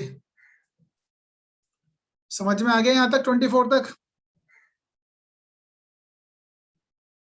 अरे बताइए, यस और नो, कम ऑन। सर तो जब वो स्पेसिफिक परफॉर्मेंस के लिए सूट डालेगा तो उसी में तो वो कंपनसेशन भी तो मांगेगा ना। भाई एक बार बताओ, जब हम सीबीसी पढ़ेंगे ना, एक बात वैसे चलो अभी बताता हूँ मैं आपको, हर कोई इंसान ना गलतियां करता है। जब हम सूट फाइल करते हैं ना, तो हमसे गलतियां होती है, इसलिए 6-17 बना होता है। तो ऑफ कोर्स ही बात है, मैंने तो आपको कहा ही है कि भाई सूट जब आप फाइल कर रहे हैं स्पेसिफिक परफॉर्मेंस, उसी वक्त कंपनसेशन भी मांगो। उसमें ये भी लिख दो, अगर ये चीज परफॉर्म नहीं हो पाई तो आप मुझे रिफंड ऑफ अर्नेस्ट मनी करवा देना। लेकिन बेवकूफों की है ना, इंडिया में बहुत सारे हैं जो चीजें नहीं लिख पाते हैं, ठीक है। तो सर ये जो 21 और 22 हम में बाद जो में कर सकते हैं, सूट फाइल कर सकते हैं। सर जो 21 और 22 में लिखा है ना, जो प्रोवाइजो में लिखा है the court shell eight any stage, तो वहां पे कोर्ट बोल रही है या फिर पार्टी प्लीड करेगी कि मुझे मतलब अमेंड कौन करने से के लिए? सेक्शन में, कौन से सेक्शन तो में? ये 20 एंड 22 में, 21 एंड 22 में। 20 एंड 22 में हाँ, जो प्रोवाइजो नहीं है ये वाला, यही। द कोर्ट शैल एट, अरे ये तो कोर्ट की कोर्ट है, कोर्ट चाहे तो कर सकती है, at any stage allow him to amend. देखो बेसिकली कई बार होता है नहीं, ये तो अमेंडमेंट की बात कर रहा है, और ये बात कर रहा है पूरा filing of a fresh suit. Suit दोबारा डाल सकता है ना 24 में, अगर वो, देखो सिंपल सी बात है, स्पेसिफिक परफॉर्मेंस से डिसमिस हो गई तो कंपनसेशन के लिए नहीं जा सकता, ठीक है। लेकिन देखो उसे करना क्या चाहिए था, जब स्पेसिफिक परफॉर्मेंस के टाइम पे जब कोर्ट उसको लगता है कि यार मेरे को ये तो मिलने वाली नहीं है, तो अमेंडमेंट की एप्लीकेशन लगा देता साइमल्टेनियसली। माना कि मैंने आज सूट फाइल करा, मैंने सूट फाइल करा था specific performance of the contract का, मैंने उसमें जिक्र ही नहीं किया था कंपनसेशन का, तो मैं क्या कर सकता हूँ, बीच में मैं एक एप्लीकेशन लगा दूंगा for the amendment of the plaint. 6-17 लगा देना चाहिए था, लेकिन नहीं लगाया, उसने लगाया नहीं, बेवकूफ था, नहीं लगाया। तो बाद में क्या हुआ, डिसमिस हो गया पूरा सूट, डिक्री आ गई, डिसमिस हो गया। डिसमिस होने के बाद में वो डाल रहा है कि भाई कंपनसेशन दिला दो, तो कोर्ट पागल थोड़ी ना कि बार बार तुम्हारी बात ही सुनती रहेगी, ठीक है। तो फिर बाद में कोर्ट एनफोर्स वो ये नहीं कहेगी कि भाई फ्रेश सूट, हाँ, लेकिन only for the compensation, compensation के लिए नहीं डाल पाएगा वो दोबारा से सूट। या सूट लिखा है ना, सूट फॉर कंपनसेशन, यानी फ्रेश सूट डाल रहा है। And it is just to avoid the multiplicity of the suit, कि भाई एक ही सूट में सारी चीज कर दिए जाए, ऊपर हमने पढ़ाई है। लेकिन अगर वो, अरे एक बात बताओ, चलो माना कि कोर्ट ने डिसमिस कर दिया सूट फॉर स्पेसिफिक परफॉर्मेंस, और ये बार करता है 24 के, आप कंपनसेशन के लिए नहीं जा सकते हैं। लेकिन अगर बी ने 1 लाख रुपए दिया, वो किसकी जेब में चला गया है? वो तो ए के पास चला गया है ना, तो बी का हक खत्म हो जाएगा वो 1 लाख रुपए के लिए? No sir. तो वो तो वापस लेगा ना। एक प्रिंसिपल भी है, no one can be enrich at the cost of other, no one can be enrich at the cost of other. अरे बी के पैसे पे एक ऐसे राज कर ले, तो उसके लिए तो सूट फाइल करेगा वो, रिटर्न ऑफ अर्नेस्ट मनी, ठीक है। Yes sir. तो यही तो लिखा है, for any other relief to which he may be entitled. Basic law यही कहता है कि एक ही सूट में आप ज्यादा चीजें मांग लो। ऊपर पढ़ा था ना, ये कहाँ है, 22 है, कौन सा है? Yes, sir, 22. 22 में लिखा है ना, जब आप स्पेसिफिक परफॉर्मेंस के लिए जा रहे हैं तो पोजीशन भी मांग लो, पार्टीशन भी मांग लो, एनी अदर रिलीफ मांग लो, और अगर एनी अदर रिलीफ के अलावा में ये भी लिखा अर्नेस्ट मनी भी मांग लो। लेकिन लोगों ने गलतियां करी हैं, जब गलतियां करी हैं तो भाई साहब उसको किसी और के खर्चे पे कोई और अमीर नहीं बन सकता, तो लॉ में ये भी लिखा है 24 में। आई होप क्लियर हो गया होगा। 25 पढ़ लेते जल्दी से। Enforcement of awards and direction to execute settlements. Section 25 क्या कहता है? Application of the preceding sections. अभी तक हमने कितने सेक्शन पढ़े इस चैप्टर के? 9 से लेकर 24 तक। Application the preceding sections to certain awards and testamentary direction to execute settlement. अब ये देखो टाइटल से ही समझ में आ जाएगा, ऐसे तो बहुत सिंपल सा सेक्शन है। अभी तक हमने सेक्शन पढ़े हैं एप्लीकेशन ऑफ प्रीसीडिंग सेक्शंस 9 से लेकर 24 तक। वो अप्लाई किस पे होगा? एप्लीकेशन द प्रीसीडिंग सेक्शन 9 से 24 तक टू सर्टेन अवार्ड्स पे भी अप्लाई होगा और टेस्टामेंटरी डायरेक्शंस पे भी अप्लाई होगा टू एग्जीक्यूट अ सेटलमेंट। जब सेटलमेंट की बात आएगी तो हम 9 से लेकर 24 तक के जो प्रोविजन है वो अप्लाई करेंगे, लेकिन कहाँ अप्लाई नहीं करेंगे? जब आर्बिट्रेशन कंसोलिडेशन एक्ट अप्लाई होता है। ठीक है, अब पढ़ लीजिए। The provision of this chapter as to contract shall apply to the awards. उन अवार्ड्स पे भी अप्लाई होगा सेक्शन 9 से लेकर 24 तक, to which arbitration consent does not apply, जहां पे वो अप्लाई नहीं होता, क्योंकि आर्बिट्रेशन एक स्पेशल लेजिस्लेशन है, जहां पे वो अप्लाई होता है उस तरीके से चलेंगे। नहीं तो फिर हम जहां पे भी अवार्ड्स है, अवार्ड्स कहां पर मिलता है?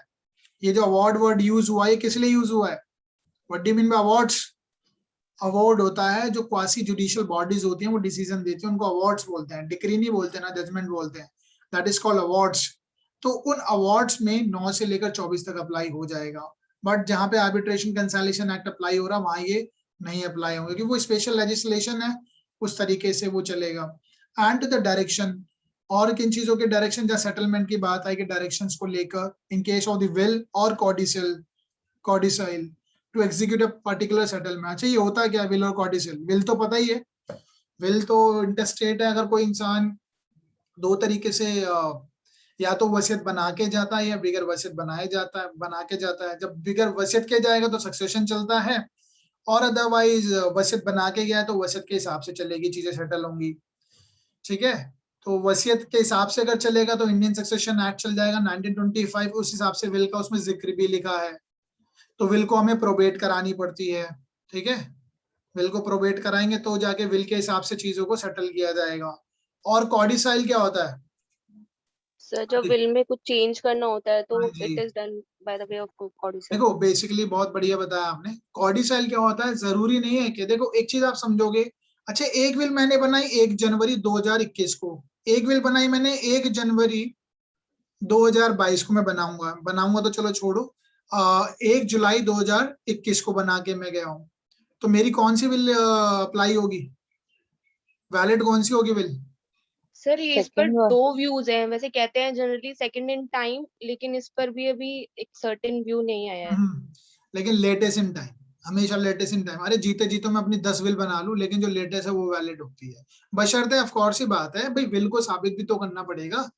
प्रोबेट इसलिए तो कराते हैं कि कौन सी वाली विल जेन्युइन है। अक्सर 2 या 4 विलें आ जाती है सामने, एक बेटा कुछ लिया था, दूसरा बेटा कुछ लिया था, तो कोर्ट ये भी तो देखते हैं, इसको प्रोबेट कराओ, चेक करो कि कौन सी जेन्युइन है, तो इसलिए प्रोबेट जरूरी होता है। तो विल जो होगी first of all latest in time, but however क्या पता लेटेस्ट इन टाइम फॉर्ज्ड हो। भाई लेटेस्ट इन टाइम जो है, जो मैंने 1 जुलाई 2021 को बनाई, क्या पता वो फॉर्ज्ड हो, and therefore the probate is necessary. तो विल जो है या कॉडिसाइल जो है, तो कॉडिसाइल क्या होता है? कॉडिसाइल है कुछ नेसेसरी चेंजेस कर दिए सेम विल में, बार बार वैसे चेंज करने की जरूरत है, उसी में कुछ चेंजेस कर लिए। तो अगर उन चीजों को करना है तो that can be possible while applying the section 9 to 24, but will not apply in the case of arbitration consolidation act, जहाँ पे वो अप्लाई हो रहा है। तो इतना ही है इसमें, इससे ज्यादा कुछ नहीं आएगा। प्रीलिम्स का क्वेश्चन पूछा जा सकता है, तो चीजों को रटिए। आर्बिट्रेशन कंसोलिडेशन, विल और कॉडिसाइल, बस बात खत्म। 9 से 24 तक वहां अप्लाई नहीं होगा, बाकी चीजों पे अप्लाई हो जाएगा अवार्ड्स। अब यहाँ से हमारा स्टार्ट होता है चैप्टर नंबर 3, जिसमें हम बात करेंगे रेक्टिफिकेशन ऑफ इंस्ट्रूमेंट। बहुत ही इंपॉर्टेंट सेक्शन है। ठीक है, रेक्टिफिकेशन क्या होता है?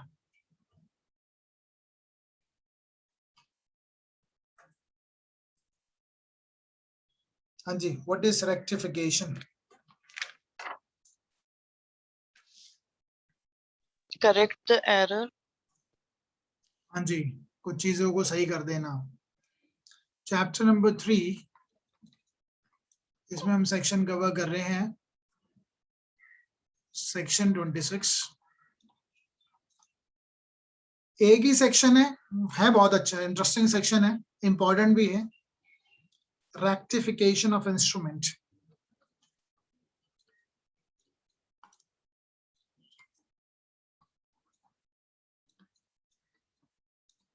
इंस्ट्रूमेंट क्या होता है? What is instrument? Written contract. Indian contract में डेफिनेशन है इंस्ट्रूमेंट की? अरे डेफिनेशन नहीं है तो, लेकिन इसकी डेफिनेशन एक जगह दे रखी है, वो लिख लीजिए आप, सेक्शन इंडियन स्टैम्प एक्ट 2 हाँ। Section 2 clause 14 Indian stamp act में, ठीक है? ये हमने देख के बोलते हो, आपको याद है ये चीजें? सर ये मेरे बैरक में लिखा हुआ है। वही तो, इतना आसानी से चीजें याद नहीं रहती है। इंडियन स्टैम्प एक्ट, ठीक है? इंडियन स्टैम्प एक्ट के सेक्शन 214 में लिखा हुआ है। स्टैम्प एक्ट का ईयर बता दीजिए जरा। सर 1899। हाँ जी, चलो याद है तो ठीक है, नहीं तो कोई ऐसी बात नहीं है। तो सर इंडियन ठीक है। स्टैम्प एक्ट 1899 सेक्शन 214 में इंस्ट्रूमेंट की बात की। इंस्ट्रूमेंट होता क्या है? Instrument you can call it is a document होता है जिसके जरिए आप अपनी प्रॉपर्टी को ट्रांसफर करते हैं किसी और को। Even a cheque is also instrument. Cheque भी एक तरीके का आपका अमाउंट जो वो ट्रांसफर कर रहा है, दैट इज ऑल्सो इंस्ट्रूमेंट। इसलिए वहां बोला था नेगोशिएबल इंस्ट्रूमेंट एक्ट, आपने देखा होगा। तो एक इंस्ट्रूमेंट का एक जरिया है जिससे हम अपने राइट्स या लायबिलिटीज को ट्रांसफर करते हैं। तो ये थोड़ा सा लिख लेना, इसके बारे में मैं बता ही देता हूँ आपको। तो इंडियन स्टैम्प एक्ट में डेफिनेशन दे रखी है इंस्ट्रूमेंट की। इंस्ट्रूमेंट क्या है? Document by which rights and liabilities, एक ऐसा डॉक्यूमेंट है by which rights and liabilities is or property to be created, is or perpetuate to be created, जिससे राइट्स एंड लायबिलिटीज जो है बनाए जाते हैं या किए जाते हैं। Created, transferred.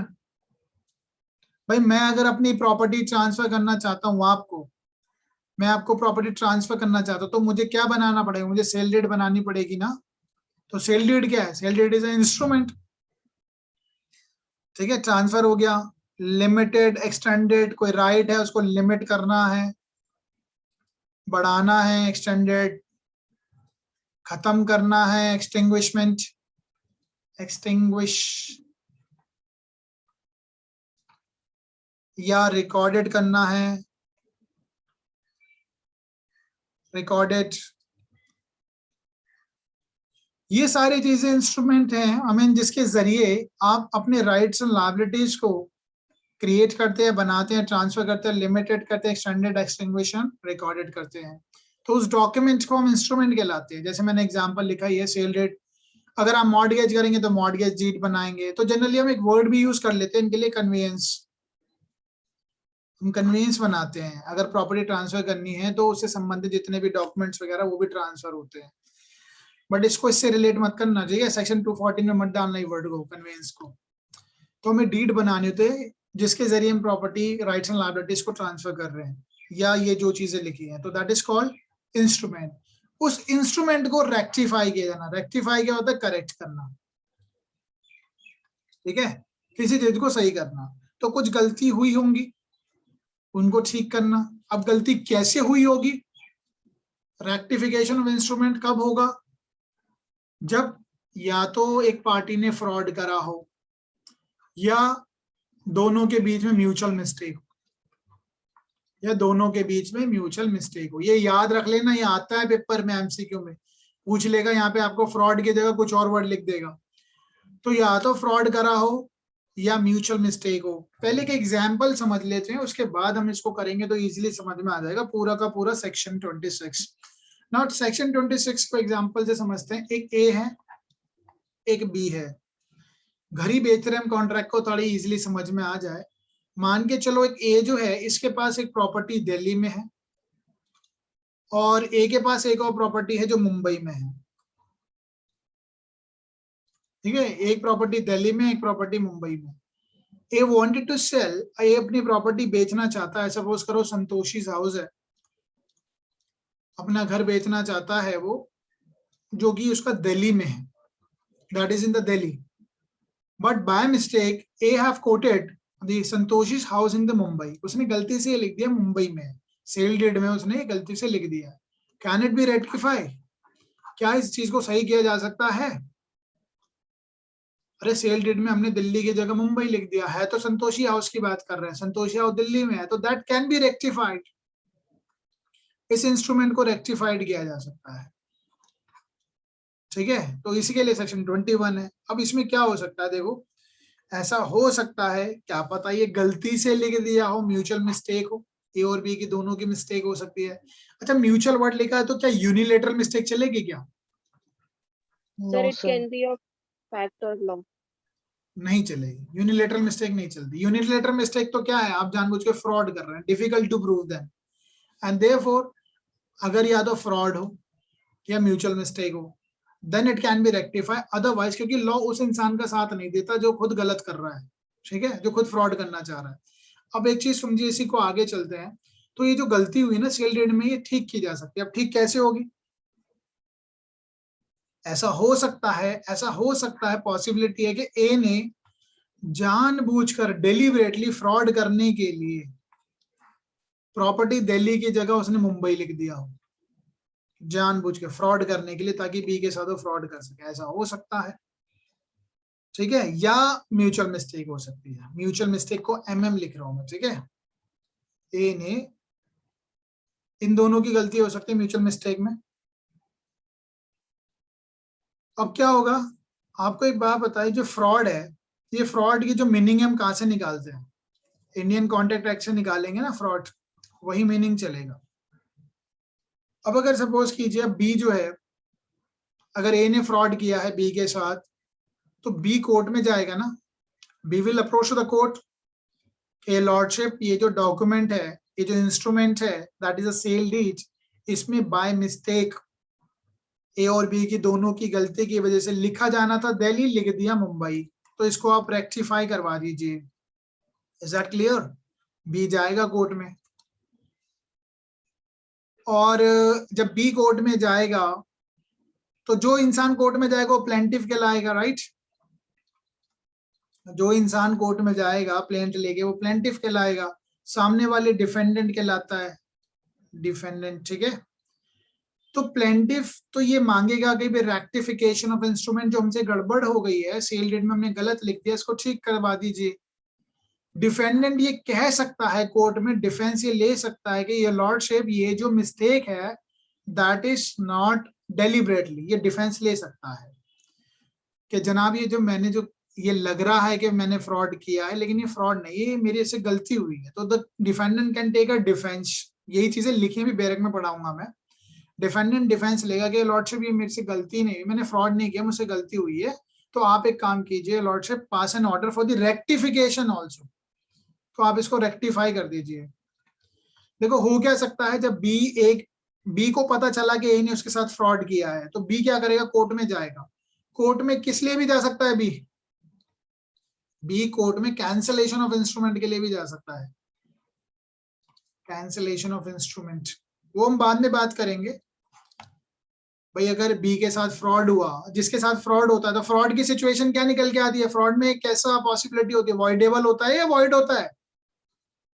वॉइडेबल। वॉइडेबल। तो बी कोर्ट में जाएगा ना कि जिसके साथ फ्रॉड हुआ है कि भाई ये तो प्रॉपर्टी वो है ही नहीं जो मैं चाह रहा था, मैं तो चाह रहा था दिल्ली की प्रॉपर्टी मिले, मुझे मुंबई की प्रॉपर्टी बेचने में लगा हुआ है।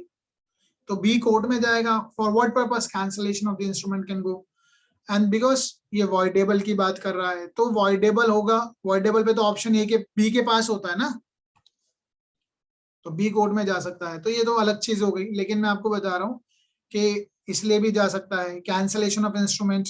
बी कह सकता है भाई एक काम करो, चलो माना कि फ्रॉड हो गया है मेरे साथ, बी कहता है माना मेरे साथ फ्रॉड हुआ है, बट इसको रेक्टिफाई कर दो, तो रेक्टिफाई के लिए जा सकता है। तो बी जब कोर्ट में रेक्टिफिकेशन के लिए जाएगा तो यहाँ प्लेंटिफ हो गया। डिफेंडेंट कह सकता है जनाब ये मेरी से गलती हुई है, तो मैं इसको एडमिट कर रहा हूँ, वो डिफेंस ले सकता है और इसको भी रेक्टिफाइड किया जा सकता है। यही सारी चीजें हमारे इस सेक्शन में लिखी हुई है। और भी आगे हैं, आगे और क्या लिखा है इसमें,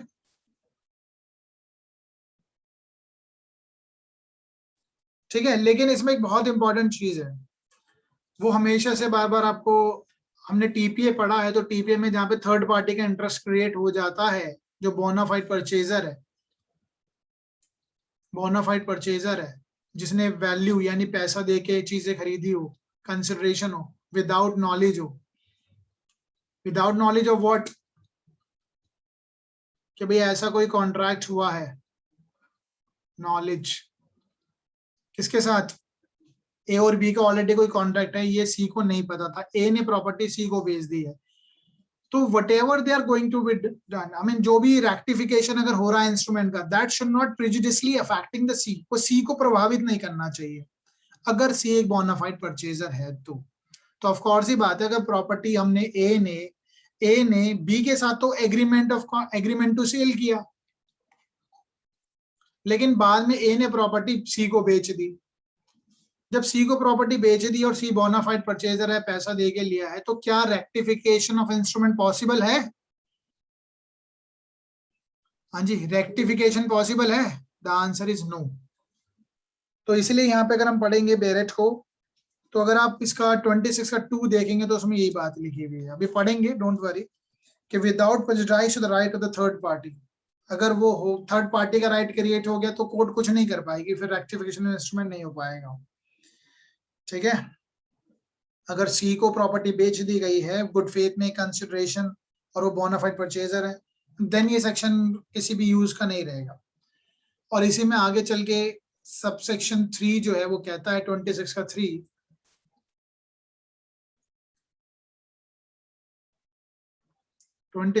क्या कहता है? 26 का 3 कहता है अगर रेक्टिफिकेशन कर दिया है कोर्ट ने, अगर कोर्ट ने ऑलरेडी रेक्टिफिकेशन कर दिया है, इंस्ट्रूमेंट को रेक्टिफाई कर दिया है, देन द कोर्ट ये भी मांग सकती है भाई, देन इस पैसिव परफॉर्मेंस भी मांगेगा, रेक्टिफिकेशन के बाद इस पैसिव परफॉर्मेंस भी मांग लिया जाए, इंस्ट्रूमेंट में लिख दिया हाँ भाई वो प्रॉपर्टी जो है, जैसे कई बार मैं आपको केस भी कराऊंगा, खसरा नंबर जो होता है वो अलग हो जाता है, कई बार लिखने में गलतियां हो जाती है, तो दैट कैन बी रेक्टिफाइड, जब रेक्टिफाइड हुआ इंस्ट्रूमेंट को तो एट द सेम टाइम उसका स्पेसिफिक परफॉर्मेंस भी मांग लो, ठीक है। कि आपने जैसे ए ने कहा कि भाई साहब ये प्रॉपर्टी जो है, मैं तो दिल्ली वाली के लिए कॉन्ट्रैक्ट हुआ, पेपर में गलती से मुंबई वाली लिख दिया, तो जब ये रेक्टिफाइड होगा बी के कोर्ट में जाने के बाद, तो बी इसका पोजीशन भी तो मांग सकता है, ठीक है, दिल्ली वाली प्रॉपर्टी का पोजीशन भी मांग लेगा, माना कि भी डॉक्यूमेंट तो ठीक कर दिए हैं, इंस्ट्रूमेंट तो ठीक हो गया है, at the same time give a position, ये भी किया जाएगा, ठीक है, पैसिव परफॉर्मेंस भी मांग लिया जाएगा। इसी का 4th क्या कहता है, नो रेक्टिफिकेशन अनलेस क्लेम्ड, कोई रेक्टिफिकेशन नहीं मिलेगा, क्लेम करना पड़ेगा, प्लेंटिफ को कोर्ट में आना है तो बताइए, क्लेम कीजिए। लेकिन ये जो प्रोविजन है 26 जो है, that is not applying to the in case of article of association, ये याद रखना, एक क्वेश्चन पूछा जा सकता है, आर्टिकल ऑफ एसोसिएशन पे अप्लाई नहीं होता है, यहाँ अप्लाई नहीं हो, क्यों नहीं अप्लाई होगा? क्योंकि तो कंपनी है, कंपनी अपने हिसाब से इसको आर्टिकल ऑफ एसोसिएशन में बदलाव कर सकती है, तो इसलिए कंपनी के लॉ अप्लाई होंगे, यहाँ पर कंपनी लॉ अप्लाई होगा, आर्टिकल ऑफ एसोसिएशन में कोई भी उनके इंस्ट्रूमेंट में अगर कोई रेक्टिफिकेशन करना है तो कंपनी लॉ विल अप्लाई। हाँ जी, समझ में आ गया होगा, आई होप। अब एक बार पढ़ते हैं बेरेट। सर एक बार म्यूचुअल मिस्टेक क्या होती है वो बता दो। म्यूचुअल मिस्टेक होता है जब दोनों की गड़बड़ हो, दोनों से भूल हो गई है, ठीक है, mutual mistake, it can be rectify. Mutual mistake क्या होता है, जैसे हम दोनों के मन में ये था कि हम दिल्ली के प्लॉट की बात कर रहे हैं, राइट, और सपोज करो एक और प्लॉट है यहाँ पर, एक दिल्ली में प्लॉट है, एक मुंबई में, कलकत्ता में। भाई अगर ए और बी के बीच में प्लॉट बेचने की बात जो थी वो दिल्ली को लेकर थी, but there was some confusion, A और बी के माइंड में कंफ्यूजन आ गया, उसने गलती से मुंबई या कलकत्ता लिख दिया, तो दोनों की सहमति से इट कैन बी रेक्टिफाइड कि दिल्ली है अल्टीमेटली, ठीक है, तो दिल्ली है वो ये लिख सकते हैं, बट दोनों की म्यूचुअल कंसेंट होनी चाहिए इस चीज को लेकर। तो यहाँ पर भी मैं आपको पढ़ाऊंगा, बेरेट में जो लैंग्वेज लिखी है ना उससे क्लियर होगा। जनरली वैसे अगर बात करें ना कॉन्ट्रैक्ट, अगर आपने पढ़ा होगा तो म्यूचुअल मिस्टेक्स जो होती है ना, जिसमें फैक्ट्स को लेकर होती है, तो कॉन्ट्रैक्ट क्या हो जाता है? वॉइड। हाँ जी, वॉइड हो जाता है वो, लेकिन यहाँ पर दोनों लोग ही तो ठीक करवाने आए हैं, तो हो जाएगी चीजें जहां पर लगता है इंटेंशन क्लियर है। ये बार पढ़ते हैं direct. When instrument may be rectified, कब इंस्ट्रूमेंट को सही किया जा सकता है, rectify. When through fraud or mutual mistake of the parties, a contract or other instrument in writing, contract हो या कोई और इंस्ट्रूमेंट राइटिंग में हो, not being the article of association of the company, ये नहीं होना चाहिए। ये मैंने भी आपको बताया, ध्यान रखना, ये चीज आ जाएगा पेपर में। Article of association of company नहीं होना चाहिए, to which the companies act applies, ठीक है, जिसपे कंपनी एक्ट अप्लाई होता है। तो 2013 का है, ठीक है, कंपनीज एक्ट चेंजेस आए हैं इसमें। Does not express the real intention, does not express the real intention के दोनों पार्टी क्या चाहती हैं, देन ईदर पार्टी और हिज रिप्रेजेंटेटिव, दोनों पार्टी, ईदर पार्टी का मतलब हो गया या तो प्लेंटिफ या डिफेंडेंट, दोनों में से कोई भी कोर्ट में जा सकता है। For what, for rectification of the instrument, दोनों पार्टी, प्लेंटिफ या डिफेंडेंट, दोनों में से कोई भी जा सकता है। और इज लीगल रिप्रेजेंटेटिव्स, इस रिप्रेजेंटेटिव्स में कौन आता है, उसके एलआर आ सकते हैं, लीगल रिप्रेजेंटेटिव अटॉर्नी आ सकता है, एलआर, ठीक है। ये भी हम रिप्रेजेंटेटिव जो हम सीपीसी में पढ़ेंगे डिटेल में कौन कौन कवर होता है। जिसको पावर ऑफ अटॉर्नी दे रखी है वो भी तो रिप्रेजेंटेटिव हो गया, ठीक है। इन द इंटरेस्ट में इंस्टीट्यूट अ सूट, वो सूट फाइल कर सकता है। For what purpose, to have the instrument rectify, कि हम दोनों से गलती हुई है तो आप इस चीज को ठीक कर दीजिए।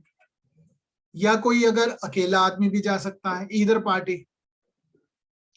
द प्लेंटिफ में इन suit, in any suit in which any right arising under the instrument is an issue।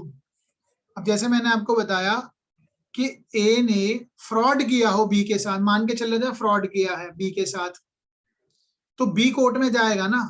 अब बी जब कोर्ट में जाएगा तो बी के पास तो ऑप्शन होता ही है, ये वॉइडेबल कॉन्ट्रैक्ट कंसीडर हो जाता है। जब फ्रॉड के केस में वॉइडेबल है, बी को अगर लगता है कि मेरे साथ फ्रॉड हुआ है तो वो क्या पता फ्रॉड के साथ ही खुश रहे, तो therefore it is a option of the party, जिसको फ्रॉड हुआ है वो कोर्ट में जाता है तो वो रेक्टिफाई करवा सकता है। तो प्लेंटिफ में in any suit in which any right arising under the instrument is an issue, claim in is pleading that the instrument be rectify, कि ठीक है इसको इंस्ट्रूमेंट को रेक्टिफाई करा दिया जाए। अब डिफेंडेंट क्या करेगा, और a defendant in any such suit as if referred in the clause B. ये देखो सी जो है वो बी से रिलेट कर रहा है, इसको हम आइसोलेशन में नहीं पढ़ सकते। ये जो लिखा है, जो सी जो क्लॉज है वो बी के साथ रिलेट करके पढ़ा जाएगा। तो डिफेंडेंट क्या करेगा उस सूट में, may in addition to any other defence open to him, defendant कह सकता है कि जनाब ये मैंने जानबूझकर नहीं किया है, ये बाय मिस्टेक हो गया है, और मिस्टेक हो गया तो आपसे मेरी दरख्वास्त है कि आप इसको रेक्टिफाई कर दीजिए इंस्ट्रूमेंट को, ठीक है। तो यानी प्लेंटिफ तो खुद कहेगा ही कहेगा कि भाई प्लेडिंग में इंस्ट्रूमेंट को रेक्टिफाई कर दीजिए, तो डिफेंडेंट डिमांड भी कर सकता है कि हाँ बिल्कुल कर दीजिए, कि मेरे से गलती हुई है, वो डिफेंस तो उसके पास अवेलेबल ही है। At the same time he can also save for the rectification of the instrument. अब 2 पढ़िए, if in any suit in which a contract और other instrument is sought to be rectify, किसी भी दावे में if in any suit in which a contract or other instrument is sought to be rectified, जिसमें सही किया जाना है, under subsection 1 rectification कराया जाना, इसलिए सूट फाइल किया गया है, the court finds that instrument through fraud or mistake does not express the real intention of the party, जिससे उनकी इंटेंशन पता नहीं लग रही है कि इनके बीच में जो कॉन्ट्रैक्ट हुआ है वो किस चीज को लेके हुआ है। द कोर्ट में इन डिस्क्रिशन, अब कोर्ट की यहाँ पे डिस्क्रिशनरी पावर है, direct rectification of the instrument so as to express the intention. तो कोर्ट क्या कर सकती है, कोर्ट को अगर उचित लगता है, कोर्ट के डिस्क्रिशनरी पावर है कि अल्टीमेटली दोनों के बीच में जो कॉन्ट्रैक्ट रहा होगा वो किस पर्पस को लेके हुआ होगा, तो कोर्ट इंटरप्रिटेट करके उनकी रियल इंटेंशन को जानने के बाद कॉन्ट्रैक्ट को रेक्टिफाई कर सकती है।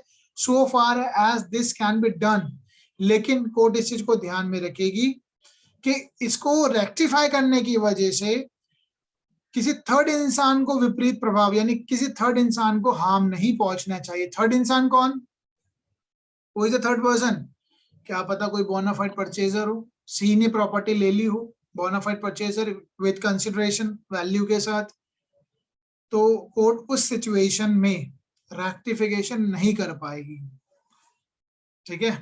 लिखा हुआ भी ना, third person in good faith and value.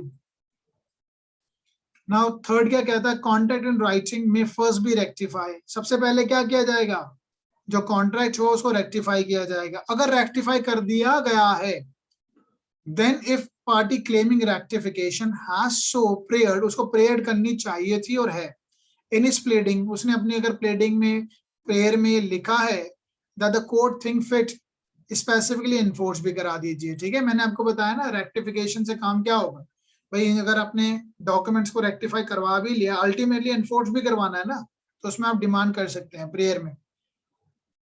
Now no relief for the rectification of instrument shall be granted, किसी भी तरह की रिलीफ नहीं दी जाएगी रेक्टिफिकेशन की ऑफ इंस्ट्रूमेंट की, shall be granted to any party under this section unless it has been specifically claimed, claim करना पड़ेगा, लेकिन अल्टीमेटली आप उसको अमेंड जरूर करवा सकते हैं। Party that provided that where a party has not claimed any such relief in this pleading, the court shall at any stage of the proceeding allow him to amend the pleading on such term as may be just for including such claim, तो court चाहे तो उसको amend कर सकती है। ठीक है, 26। अब इस पे एक दो केसेस हैं वो कर लेते हैं छोटे छोटे। तो इसमें देखो ध्यान रखने वाली क्या बात है, दो चीज ध्यान रखना, फ्रॉड और म्यूचुअल मिस्टेक।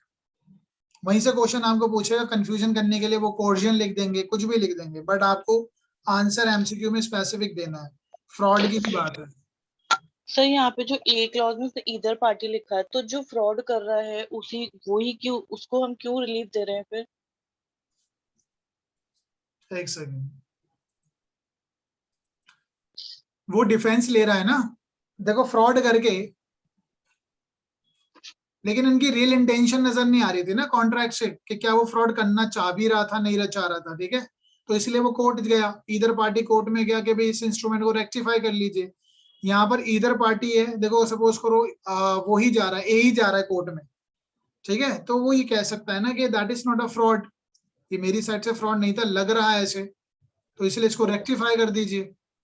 मतलब जैसे आपने एग्जांपल दिया था मुंबई और दिल्ली वाला, तो उसकी इंटेंशन यही रही होगी कि वो दिल्ली वाला ही बेचना चाह रहा था। क्लियर इंटेंशन है, बट को लग रहा है कि वो फ्रॉड कर दिया है। देखो फ्रॉड के केस में तो वो जाएगा सामने वाली पार्टी जनरली, अगर फ्रॉड होता है मैक्सिमम केस में तो सामने वाली पार्टी जाएगी ना, कौन जिसके साथ फ्रॉड हुआ होगा वो कोर्ट में जाएगा, जनाब ये तो फ्रॉड है, इसको रेक्टिफाई करा दीजिए।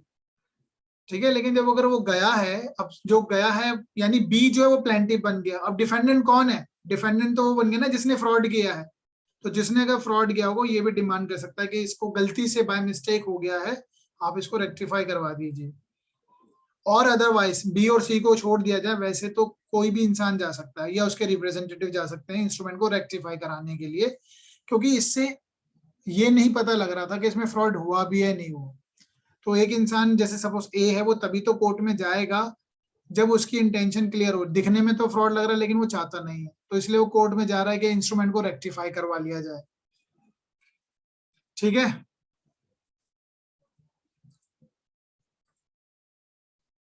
केस करते हैं। एक केस है राम सुचित, बहुत सिंपल सी चीजें हैं। राम सुचित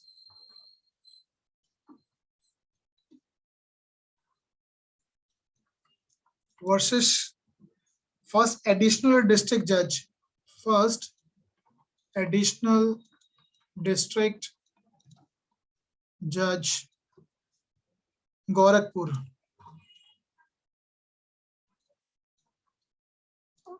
गोरखपुर 1986। तो इसमें कोई भी पार्टी अगर if any party asking for rectification of instrument, एक इंस्ट्रूमेंट को रेक्टिफिकेशन के लिए वो जाती है, and in the case of sale deed, अगर सेल डीड बना दी गई है और उसको रेक्टिफाई करने की बात की गई है, तो कोर्ट ने कहा है रेक्टिफिकेशन में भी रिफ्यूज, रेक्टिफिकेशन मना भी किया जा सकता है। कब मना किया जा सकता है रेक्टिफिकेशन, बताइए। Rectification of instrument in the case of sale deed, case को सही नहीं किया जाएगा। कब rectification of instrument can be refuse, कब बताइए। So when mistake was unilateral. ठीक है, चलो अगर यूनिलेटरल हो, जानबूझ के फ्रॉड कर रहा है तो ठीक नहीं की जाएगी। ओके, और एक और चीज बताओ, चलो इस केस में क्या रहा होगा, अगर थर्ड पार्टी का राइट ड्राइव्ड हो चुका है ना, if the third party rights accrued, then it cannot be rectified. A है, B है, C है, प्रॉपर्टी इन दोनों के बीच में कॉन्ट्रैक्ट था, गलती से हमने बी कोर्ट में जाता है कि इसको रेक्टिफाई करवाना है, और ये इस दौरान किसी और को प्रॉपर्टी चली गई है, तो अगर ये रेक्टिफाई हो भी जाएगा तो इससे क्या फर्क पड़ेगा, बी को प्रॉपर्टी थोड़ी ना चली जाएगी, तो प्रॉपर्टी तो सी के पास ही जाएगी बिकॉज ए बोनाफाइड परचेजर, तो फिर रेक्टिफिकेशन का कोई फायदा नहीं होगा, तो कोर्ट उसमें रेक्टिफाई नहीं करेगी जब ऑलरेडी किसी और का राइट थर्ड पार्टी का ड्राइव्ड हो चुका है। ठीक है, हमने पढ़ा भी है ना, लेकिन प्रोवाइडेड थर्ड पार्टी कैसे काम करे, थर्ड पार्टी गुड फेथ में होनी चाहिए एंड पेड द कंसिडरेशन, इसने पैसा भी पे किया हो। अगर ये गिफ्ट होता तो, अगर ए ने सी को प्रॉपर्टी एज अ गिफ्ट दी होती तो can it be recovered, Yes. Can instrument be rectified, the answer is yes, क्योंकि क्या पता ए ने सिर्फ इसको बी को धोखा देने के लिए प्रॉपर्टी सी को ट्रांसफर कर दी हो। ठीक है, तो सारी चीजें कहीं ना कहीं टीपीए से तो रिलेट हो ही रहा है पूरा। एक और केस कर लेते हैं। अच्छा एक बात बताओ, अगर किसी ने प्रॉपर्टी में खसरा नंबर गलत डाल दिया तो रेक्टिफाई होगा नहीं होगा? होगा। खसरा नंबर तो जानते ही होंगे आप। Yes sir. खसरा नंबर होता है प्रॉपर्टी में जो हमारे रजिस्ट्रार के पास किस खसरा नंबर से वो रजिस्टर्ड हुई है प्रॉपर्टी। तो एक केस था Tulsi Ram and another, Tulsi Ram and another versus Durga Prasad and other.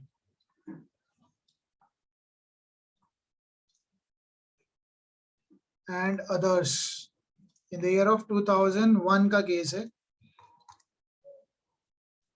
There was a mutual mistake थी। Description of the piece of land, उसमें सही से बताया नहीं गया था कि कौन सा description of peace of land, कि कौन सी जमीन का टुकड़ा है, description of peace of land. ठीक है, गड़बड़ हो गई इन रजिस्टर्ड मॉर्टगेज डीड में, मॉर्टगेज डीड बनाई गई, उसमें गलत हमने एंट्रीज कर दी, तो जनरली हो जाती हैं गलतियां। अब एक बात मुझे बताइए, आपने तो लोगों, आप सबने ये पढ़ा हुआ है, एविडेंस एक्ट आप लोगों ने पढ़ा ही है, क्या ओरल एविडेंस दिया जा सकता है अगर कुछ लिखित में है तो? सर No, इसका sir. डॉक्यूमेंट्री एविडेंस ही दिया जाएगा। देखो डॉक्यूमेंट्स है तो डॉक्यूमेंट में जो चीज लिख दी गई है दिया जाता है, डॉक्यूमेंट्स ही ऑफ कोर्स ही बात है, डॉक्यूमेंट अपने आप में इंपॉर्टेंस रखता है, लेकिन क्या is there any condition where the oral evidence can be given to finding out the real intention of the parties? Yes sir. दिया जा सकता है। अब आप लोग बता दीजिए जो यस कह रहे हैं, मुझे सेक्शन का नंबर बता दीजिए, कौन सा सेक्शन नंबर है? 92. हाँ जी बिल्कुल, बहुत बढ़िया, सेक्शन 92 इसी के बारे में बात करता है, उसके 6 एक्सेप्शन है ना, Yes sir. पढ़ लेना उनको, वीडियो ऑलरेडी बनी हुई है, आपको समझ में भी आएगा, तभी आप इसका आंसर जस्टिफाइड कर पाए। तो कई बार ऐसी सिचुएशन होती है कि हमने लिख तो लिया है लेकिन we were not having intention of that, जो बाय मिस्टेक हमने गलती से लिख दिया है, ऐसा तो है नहीं जो हमने गलती से लिख दिया है वो कभी ठीक ही नहीं होगा, तो for that oral evidence can be given. So in this case Tulsi Ram and another में यही कहा गया है कि even though the description of the piece of land was not correct and it can be rectified through the oral evidence as well, oral evidence जहाँ possible है वहां दिए जा सकते हैं। अब पॉसिबिलिटी मैंने वर्ड इसलिए यूज किया है, ऐसा ना हो कि पूरा का पूरा कॉन्ट्रैक्ट चेंज करने के लिए आप चले जाएं, तो ओरल एविडेंस ज्यादा पॉसिबल है। सेक्शन 92 6 को आप देख लीजिए, समझ में आ जाएगा, उस पर भी हमने ऑलरेडी वीडियो बनाई हुई है, यू कैन सी दैट, जहां जहां पॉसिबिलिटी है। तो इस केस में वैसे हुआ क्या था, खसरा नंबर कुछ बदलाव आया था, खसरा नंबर जो था वो 98 लिख दिया गया था जबकि लिखना था 93, यार इतना सा आ रहा है, इट कैन बी पॉसिबल। ठीक है, वैसे तो सीपीसी में भी एक प्रोविजन है ना, क्लैरिकल और अरिथमेटिकल मिस्टेक अगर होती है, कहाँ दे रखा है? 152। 152. सेक्शन 152, वो भी पॉसिबल है, जजमेंट में अगर कुछ गड़बड़ हो गई है तो that can be rectified.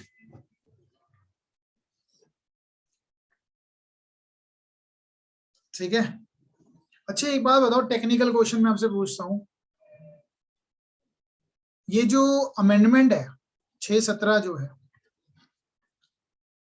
can it be amended in case of the period of limitation has been expired? अगर पीरियड ऑफ लिमिटेशन किसी चीज का खत्म हो गया है तो क्या हम 617 की एप्लीकेशन लगा के किसी चीज को अमेंडमेंट कर सकते हैं? सर उसमें एक तो एक्सटेंशन ऑफ टाइम एक सर्टेन पीरियड है कि जब तक एक्सटेंड किया जा सकता है, नॉट बियॉन्ड दैट पीरियड। अच्छा 617 जो होती है ऑर्डर नंबर 6 रूल नंबर 17, ये किस स्टेज तक हो सकता है? अमेंडमेंट किस स्टेज तक पॉसिबल है? सर ये तो किसी भी स्टेज पे हो सकता है ना। हाँ जी, एनी स्टेज, हाँ एनी स्टेज तक पॉसिबल है, प्रोवाइडेड कि हाँ भाई पूरा नेचर ही चेंज ना कर दो। ऐसा नहीं है कि भाई पूरा का पूरा नेचर सूट चेंज कर लिया। हमने सूट फाइल करा था कि भाई मेरे को दरियागंज की प्रॉपर्टी वापस चाहिए, अगले दिन मैं वो कह रहा हूँ कि जनाब मेरे को अमेंडमेंट करना, मुझे दरियागंज नहीं मुझे शास्त्री नगर की प्रॉपर्टी का केस था ये, तो that the court will not allow, you are just changing the complete nature of the property. ठीक है, बट हाँ थोड़ा बहुत जो चेंजेस है कि इसमें हमारी जो प्रॉपर्टी के वैल्यूएशन है, वैल्यूएशन सपोज मैंने गलती से उसको 10 लाख रुपए लिख रखा है जबकि उसकी वैल्यू एक 15 लाख है, तो that can be done it, वो पॉसिबिलिटी होती है। ठीक है, तो पीरियड ऑफ लिमिटेशन जो है अमेंडमेंट की सिचुएशन में, क्योंकि सूट तो ऑलरेडी इंस्टीट्यूट हो चुका है, if the suit has been instituted within a period of limitation, it can be amended any time. ठीक है, अगर सूट मैंने इंस्टीट्यूट कर दिया है with in the period of limitation, या मान के चलो मैं विद इन द लिमिट में नहीं आ पाया लेकिन कोर्ट ने मुझे अलाउड कर दिया, क्योंकि मैंने अगर किसी तरीके से कोई एप्लीकेशन लगाई हो तो उसके बाद अगर कोर्ट ने अलाउ कर दिया तो दैट उसके बाद वो अमेंड भी किया जा सकता है। तो अमेंडमेंट के लिए कोई इस तरीके का पीरियड ऑफ लिमिटेशन नहीं है। तो relief can be sorted to be added in the beyond the period of limitation भी हम मांग सकते हैं, but that would be the discretion of the court. आपको पता है 617 भी डिस्क्रिशन ऑफ द कोर्ट ही है। तो जिन बच्चों को 617 समझ में नहीं आ रहा है, वैसे हमने किया नहीं है अभी ये डिटेल में, तो 617 है ऑर्डर नंबर 6 रूल नंबर 17 जहां पे हम प्लेंट को अमेंड कर सकते हैं। ऑर्डर नंबर 6 जो डील करता है जनरल प्लेडिंग से डील करता है, जनरल प्लेडिंग्स, तो उसको अमेंड किया जा सकता है बाद में। तो आप उन चीजों को देख लेना, बाद में हम करेंगे इसको डिस्कस, तो that can be amended later on. तो ये हमारा है सेक्शन 26 इज ओवर नाउ। ठीक है, 26 भी हमारा खत्म हो गया है।